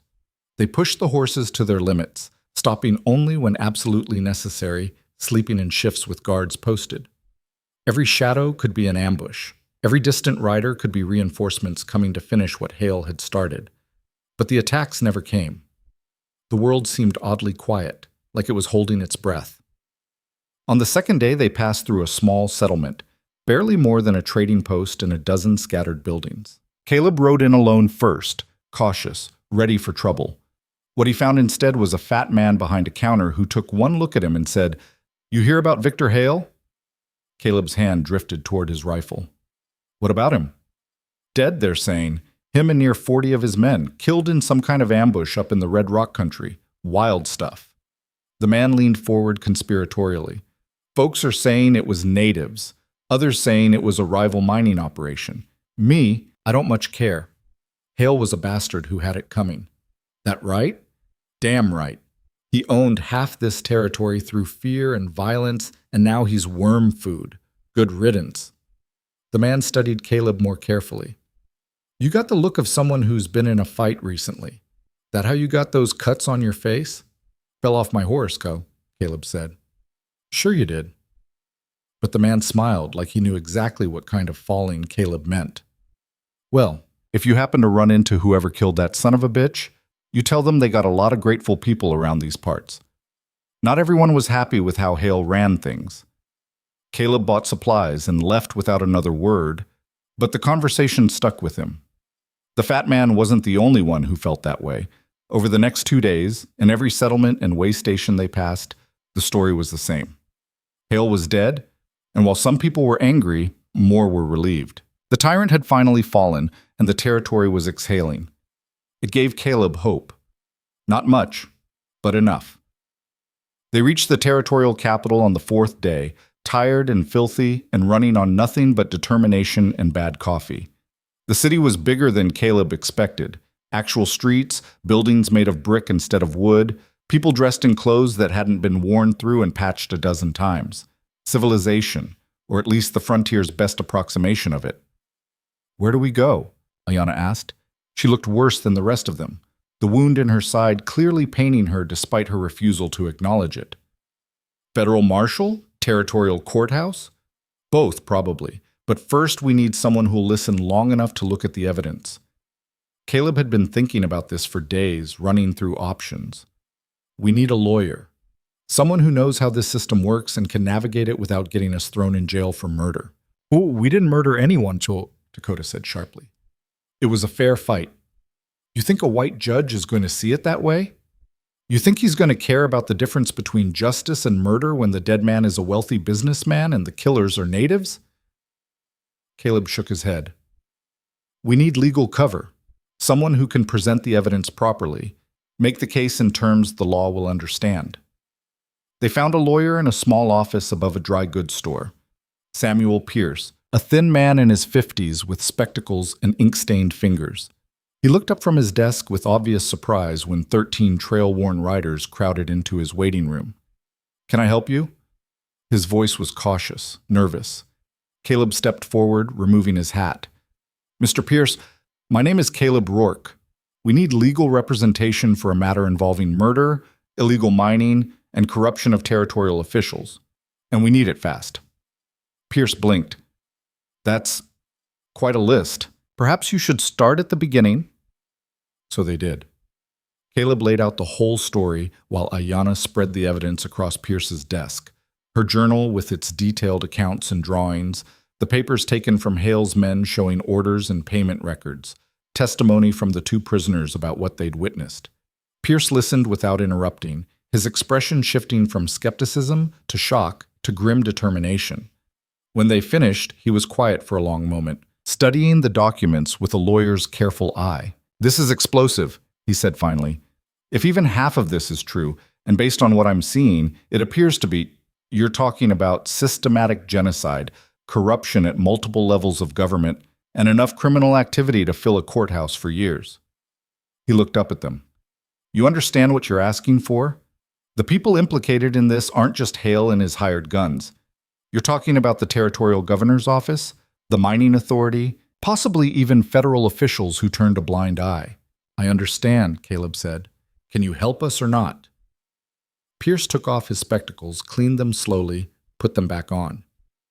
20 years ago, I came west believing in justice, believing the law could protect the innocent and punish the guilty, regardless of who they were or how much money they had. And for 20 years, I've watched that belief get ground down by reality, by corrupt judges and bought politicians, and a system that protects the powerful while ignoring everyone else. He stood up, gathered the documents into a neat pile. But every once in a while, a case comes along that reminds you why you started doing this in the first place, a case that matters. He extended his hand to Caleb.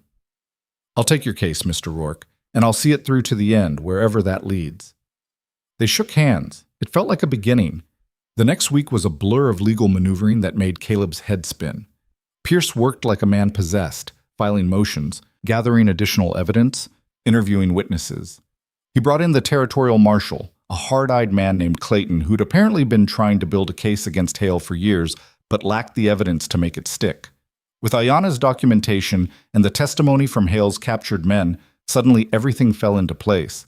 An investigation was opened, officials were subpoenaed. The territorial governor himself was questioned under oath about his relationship with Hale's mining operation. And slowly, methodically, the entire corrupt structure began to collapse. But it wasn't easy, and it wasn't clean. Hale's allies fought back hard, using every legal trick and political connection they had. They tried to discredit Ayana's testimony, claiming she was an unreliable witness. They tried to paint Caleb as a disgraced cavalry deserter with an axe to grind. They even tried to claim the fight in the canyon had been unprovoked aggression, making Hale's men the victims. Pierce dismantled every argument with surgical precision, but it was exhausting work and dangerous. Twice, men approached Caleb on the street with thinly veiled threats. Once, someone threw a rock through Pierce's office window with a note that said, "Drop the case or drop dead." Pierce burned the note and kept working. The breakthrough came 3 weeks into the investigation when Marshal Clayton's men discovered Hale's private records in a locked safe at his Red Hollow office. Ledgers documenting bribes paid to officials, contracts for the sale of land that wasn't his to sell, and worst of all, a series of letters discussing the removal of native populations from mining territories, written in Hale's own hand, detailing exactly how many people needed to disappear and how much it would cost to make it happen. The evidence was damning, undeniable, and absolutely horrifying. Within days, indictments were issued. The territorial governor resigned in disgrace. 3 judges were suspended pending investigation. And the case against Hale's operation, posthumous though it was, became a sensation, covered by newspapers as far east as New York and Boston. Caleb watched it all unfold with a strange sense of detachment, like he was observing someone else's life. He'd expected to feel satisfaction, maybe even triumph. Instead, he mostly felt tired and old and aware that justice, even when it came, couldn't bring back the dead or undo the damage. One evening, he found himself sitting on the porch of the boarding house where they'd been staying, staring at the sunset and thinking about Yuma, about Neshoba, about all the faces he couldn't save in this fight or any of the others that had come before. Ayana joined him, moving stiffly, but better than she had been. The wound was healing, finally, properly cared for by a real doctor, instead of frontier medicine in desperation. Pierce says the trial starts in 2 weeks, she said, sitting beside him. He thinks we have a strong case, thinks we might actually win. Good. You don't sound happy about it. I am, just... He struggled to find the words. I keep thinking about what Kuanyama said, about how even if we prove everything, even if we get convictions and justice and all of it, it doesn't change what's already happened, doesn't bring back the dead, doesn't give your people their land back or their lives back or anything back. Ayana was quiet for a moment. No, she said finally. It doesn't, but it might stop it from happening again. Might make the next Victor Hale think twice before massacring people for profit.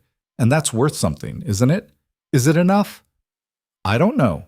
Ask me again in 10 years, when we see if anything actually changes. She leaned back against the porch railing, studying him. You're thinking about leaving, aren't you? Caleb didn't answer immediately. He'd been thinking about it, turning it over in his mind for days. The fight was over. The evidence was in. They had lawyers and marshals and the full weight of the law on their side now. What did they need a washed-up cavalry officer for? Maybe, he said. After the trial, once everything's settled, where would you go? Don't know, further west probably. Find another nowhere town, another quiet corner to disappear into. He looked at her. What about you? What happens to your people when this is all done? We go home, or what's left of it. Her expression was hard to read. The land Hale stole, the court says it'll be returned to us, or at least the parts that aren't completely destroyed. We can rebuild, start over, try to piece together something from the wreckage. That's good. That's something. It's a beginning. She paused, then said carefully, we could use someone who knows how to organize people, how to build defenses, how to deal with the kind of men who might try what Hale tried now that there's a power vacuum. Caleb turned to look at her fully. You asking me to stay? I'm saying there's a place for you if you want it, not as a soldier, not as someone giving orders or leading charges, just as someone who's part of something, part of a community trying to survive. She met his eyes. You said you wanted to stop being part of the problem. This is your chance to be part of the solution. He wanted to say yes. The word was right there, ready. But old habits were hard to break, and the instinct to run, to avoid attachment, to keep moving before the ghosts caught up, that instinct was still strong. Let me think about it, he said. She nodded, not pushing. Take your time, we're not going anywhere. The trial, when it finally began, was a spectacle. The courthouse was packed every day, people standing in the aisles and crowding outside the windows just to hear the testimony. Pierce presented the evidence methodically, building his case piece by piece until the full scope of Hale's crimes was laid bare for everyone to see. Ayanna testified for 3 days straight, describing what she'd found in the valleys, the mass graves, the systematic destruction. She spoke clearly and without emotion, letting the facts speak for themselves. The courtroom was silent as death while she talked, people listening to horrors they'd rather not believe. Caleb testified too, describing the ambush, the fight, the circumstances that led to Hale's death. The defense attorney tried to paint him as a violent man who'd escalated the conflict, but Pierce shut that down with evidence of Hale's men attacking first, burning Caleb's cabin, hunting them through the wilderness. The 2 captured men testified as well, reluctantly at first, but Pierce had offered them immunity in exchange for cooperation. What they revealed was devastating: orders to kill, to intimidate, to dispose of bodies. One of them broke down crying on the stand, describing a massacre of women and children that Hale had personally ordered. It took the jury 4 hours to reach a verdict on the conspiracy charges against Hale's surviving associates and the officials who'd enabled him. Guilty on all counts. The courtroom erupted in cheers and shouts, equal parts celebration and outrage. Sentencing came a week later. Prison terms ranging from 10 years to life, depending on the degree of involvement. The territorial governor was stripped of his position and faced federal charges. The mining operation was shut down permanently, the land designated for return to its original inhabitants. It was justice, as close to real justice as the system could provide. And sitting in that courtroom, listening to the judge read the sentences, Caleb felt something release in his chest. Not redemption, but maybe the possibility of it. The knowledge that for once, he'd stood on the right side of a fight and seen it through to the end. Afterward, they gathered at Pierce's office for what felt like a wake and a celebration at the same time. The lawyer had broken out a bottle of whiskey he'd been saving for a special occasion, and they toasted the verdict, the fallen, and the uncertain future that stretched ahead. What will you do now? Pierce asked Caleb. You've become something of a celebrity, you know. The newspapers are calling you a hero. I'm not a hero. I'm just a man who did what needed doing. That's what heroes are, Pierce said. People who do the hard thing when everyone else looks away. Caleb didn't know how to respond to that, so he didn't. He finished his whiskey and excused himself, needing air, needing space to think. He walked through this capital's streets as the sun set, watching people go about their evening routines, closing shops, heading home, living ordinary lives in a world that had just shifted slightly toward something better. He found himself at the edge of town, looking west toward the mountains, toward the canyon and the red rocks and everything that had happened there, toward the future, whatever shape it took. You're still thinking about leaving. Ayanna's voice behind him wasn't a question. Old habits. I get it. Running's easier than staying. Staying means you have to care, and caring means you can get hurt. She stood beside him, both of them looking at the mountains.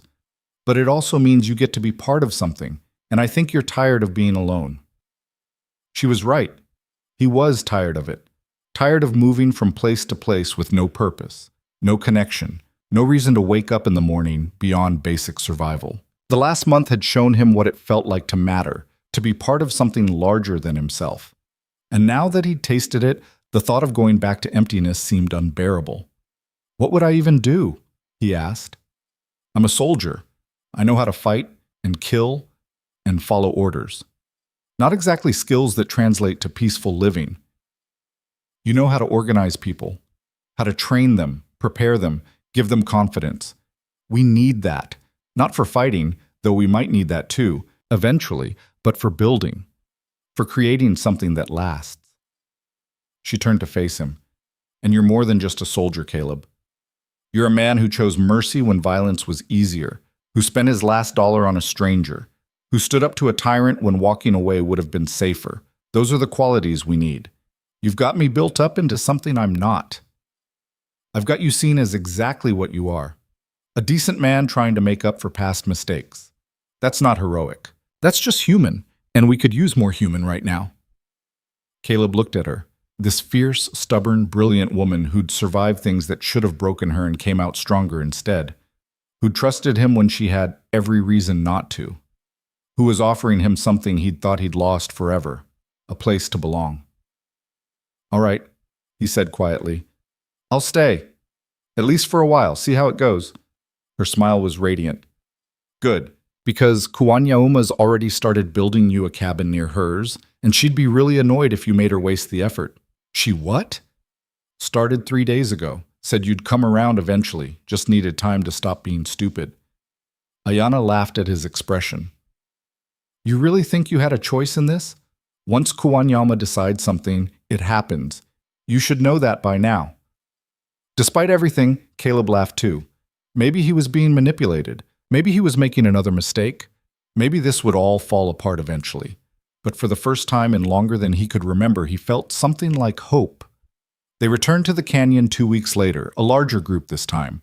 Not just the survivors of the fight, but others who'd heard what happened and wanted to be part of rebuilding. Families who'd been scattered, individuals who'd been hiding, all coming together to reclaim what had been stolen. The land hail had destroyed was a mess. Torn earth, poisoned streams, trees cut down for mined timber. But it was theirs again, legally and officially, with papers signed by judges and stamped by territorial authorities. And slowly, painstakingly, they began to heal it. Caleb found his role organically. He wasn't a leader. That was Kuanyauma and Ayana and Takoda, people who understood the culture and history and what needed to be preserved. But he was a teacher, a planner, someone who could help organize the work and train people in skills that would keep them safe.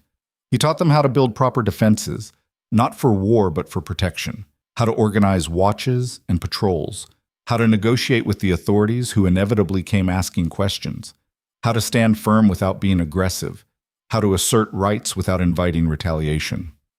And gradually, the settlement grew, not back to what it had been, that was gone forever. And trying to recreate it would have been denying the reality of everything that had happened, but into something new, something that honored the past while building toward a different future. Caleb's cabin, when it was finished, was small and simple, built into the canyon wall not far from Kuanyama's dwelling. It had a door that latched and a roof that didn't leak, and windows that let in the morning light. It was more home than he'd had in years. One evening, 6 months after the trial, he sat outside watching the sunset with Ayana. She'd moved slower that day, the old wound bothering her in the cold weather, but she'd still spent the afternoon helping organize food stores for winter. She never stopped moving, never stopped working, never stopped pushing herself and everyone else to be better. You think it'll last? Caleb asked. All of this. The peace, the rebuilding, the hope. I don't know, Ayana said honestly. Maybe, maybe not. There'll be other men like Hale, other threats, other fights. The world doesn't change overnight just because we want it to. She looked at him. But we're here now, we're building something, and that matters, even if it doesn't last forever. You sound like Kuanyama. I'll take that as a compliment. She leaned against him, and he put his arm around her shoulders, both of them watching the light fade from the sky. You ever regret it? Staying? Every day, Caleb said, then smiled at her indignant expression. I'm joking. Mostly. It's hard, this life, harder than running, but it's also... He struggled to find the right word. Real. It feels real in a way nothing has for a long time. That's because you're letting yourself feel things again, letting yourself care. It's terrifying and painful and wonderful all at once. Yeah, that's pretty much it.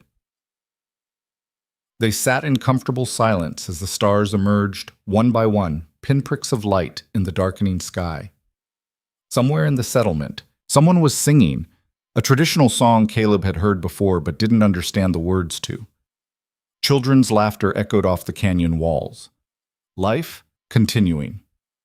I talked to Pierce last week, Ayanna said. He's putting together a proposal for the territorial legislature. New laws protecting native lands, requirements for mining permits, oversight committees to prevent what Hale did from happening again. Think it'll pass? Probably not, at least not the first time. But Pierce says you keep pushing, keep fighting, keep making noise until eventually something changes. Maybe not everything you want, but something.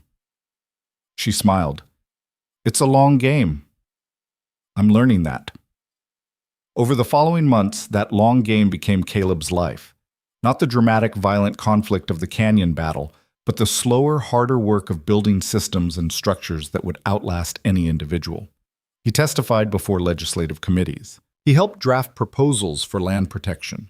He traveled to other settlements, sharing what they'd learned about organizing and protecting themselves within the legal system. It wasn't the life he'd imagined when he left the cavalry. It wasn't heroic or glorious or anything that would be written about in history books. But it was meaningful. It mattered. And slowly, grudgingly, he started to believe that maybe he could do more good in the world than harm. Dakota became his closest ally in this work, the young man's anger channeled into productive action. Together, they created training programs that taught communities how to document abuses, how to work with lawyers, how to use the law as a weapon instead of accepting it as an enemy. It wasn't perfect.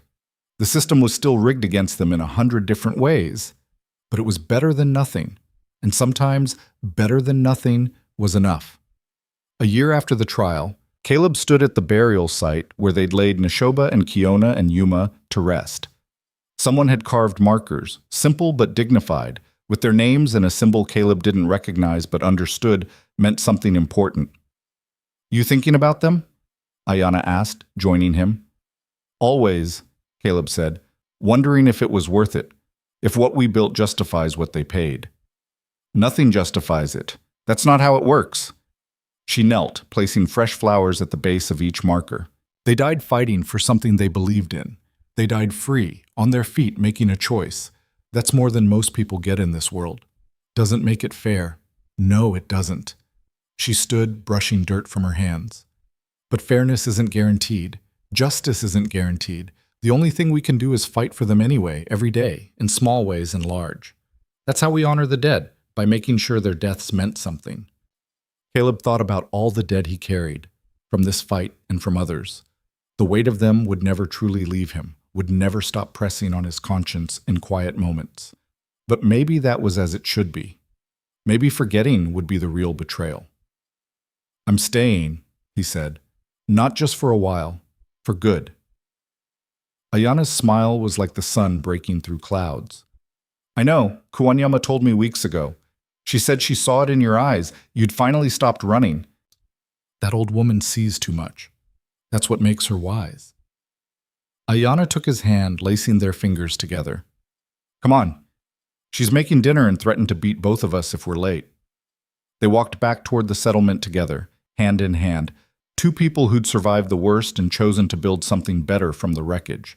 Behind them, the canyon was filling with the sounds of evening, voices calling to each other, hammers finishing the day's work, children playing in the last light. It wasn't paradise. It wasn't perfect. There were still threats, still challenges, still days when everything felt impossible. But it was theirs, built by their hands, defended by their courage, sustained by their stubborn refusal to give up. Caleb Rourke, who'd once believed he was beyond redemption, who'd spent 2 years running from himself and finding only emptiness, had finally discovered something worth staying for. Not because he'd earned it or deserved it, but because he'd chosen it. Because he'd stood up when standing up mattered, and kept standing even when it got hard. That night, sitting around Kuwanyama's fire with Ayanna beside him, and the community he'd helped build around him, Caleb felt something he thought he'd lost forever. Not happiness. That was too simple a word for something this complex. But peace, purpose. The knowledge that his life, whatever else it had been, meant something now. Kuwanyauma raised her cup in a toast. To the fallen, who gave us this chance. And to the living, who must make it count. They drank together, the bitter tea warming them from the inside. And in that moment, sitting among people who'd become family, in a place that had become home, Caleb understood something fundamental about redemption. It wasn't about erasing the past. It wasn't about being forgiven or absolved or made clean. It was about choosing every single day to be better than you were, to stand up for something, to build something, to matter to someone. It was about recognizing that you'd done terrible things and then doing the hard work of creating good things anyway, not because it balanced the scales, but because it was the only way forward. The road ahead was long and uncertain. There would be more fights, more setbacks, more moments when everything seemed hopeless.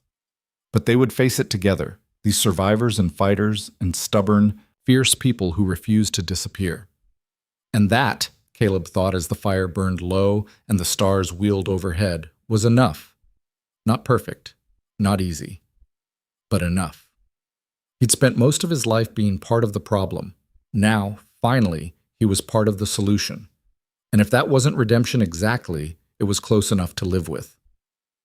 The story of Victor Hale's fall became legend in the territory. A cautionary tale about greed and power, yes, but also a story about resistance, about people who'd been pushed to the edge and chose to push back, about ordinary individuals doing extraordinary things because someone had to, and they happened to be there. Pierce's legislative proposals eventually passed, though in watered-down form. Not everything they'd hoped for, but enough to create real protections and real consequences for future abuses. Other communities heard about what happened and started organizing, demanding their own justice, their own rights. The change was slow, maddeningly slow, but it was happening. And 5 years after that morning when Caleb had stood in Red Hollow and made the worst financial decision of his life, he stood in the same canyon and watched children play, children who would grow up knowing their land was protected, their rights recognized, their voices heard. Not perfectly, not completely, but more than the generation before them had known. Ayanna stood beside him, older now, gray threading through her black hair, the wound in her side leaving her with a permanent limp she never complained about. They'd built a life together, not the romantic story people told, but the messy, complicated reality of two damaged people trying to heal while building something larger than themselves. "You think we did enough?" she asked. It was the question they always came back to, the question that had no good answer. "I think we did what we could," Caleb said. "And we're still doing it. That's all anyone can ask. Is it enough? Ask me again tomorrow, and the day after, and every day until we're too old to ask anymore." He smiled at her. "That's the deal we made. Keep fighting, keep building, keep trying. We don't get to know if it's enough. We just get to keep doing it anyway." She nodded, accepting this the way she accepted all hard truths, without flinching, without complaint, just acknowledgement and determination to keep going. They walked back toward the settlement together, toward the life they'd built from blood and hope and stubborn refusal to accept the world as it was. The sun was setting behind the mountains, painting the canyon walls in shades of red and gold. It wasn't the ending Caleb had expected when he'd bought a woman off an auction block in a dusty frontier town, but it was the ending he'd earned, not through heroism or sacrifice, but through simple persistence, through showing up every day and doing the work, even when it was hard, even when it seemed pointless, even when he couldn't see the results, because that's what changing the world actually looked like. Not grand gestures or dramatic moments, but ordinary people making small choices that accumulated into something larger. Standing up when it was easier to sit down. Speaking out when it was safer to stay silent. Building when destruction was the path of least resistance. Caleb Rourke had been a lot of things in his 40-some years. Soldier, killer, deserter, drunk, coward, hero. But in the end, he was just a man who'd made a choice. Who'd seen something wrong and decided to do something about it, even when the cost was high and the outcome uncertain. And in a world that often felt dark and hopeless, that choice, repeated day after day by people like Ayanna and Dakota and Kuanyaoma and Pierce and countless others, was enough to push back the darkness, even if just a little. It had to be enough, because it was all they had. The stars came out, hard and bright against the deepening sky. And beneath them, in a canyon that had seen too much blood and too much death, life continued. Imperfect, messy, beautiful life, built by imperfect, messy, beautiful people who refused to quit. That was the real story.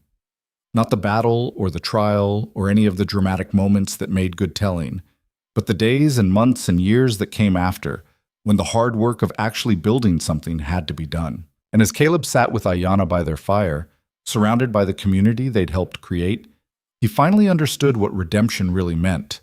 It wasn't about being forgiven. It wasn't about forgetting the past. It was about carrying all of it, the good and the bad, the triumphs and the failures, and choosing to do better anyway. Tomorrow would bring new challenges, new fights, new setbacks, new reasons to give up.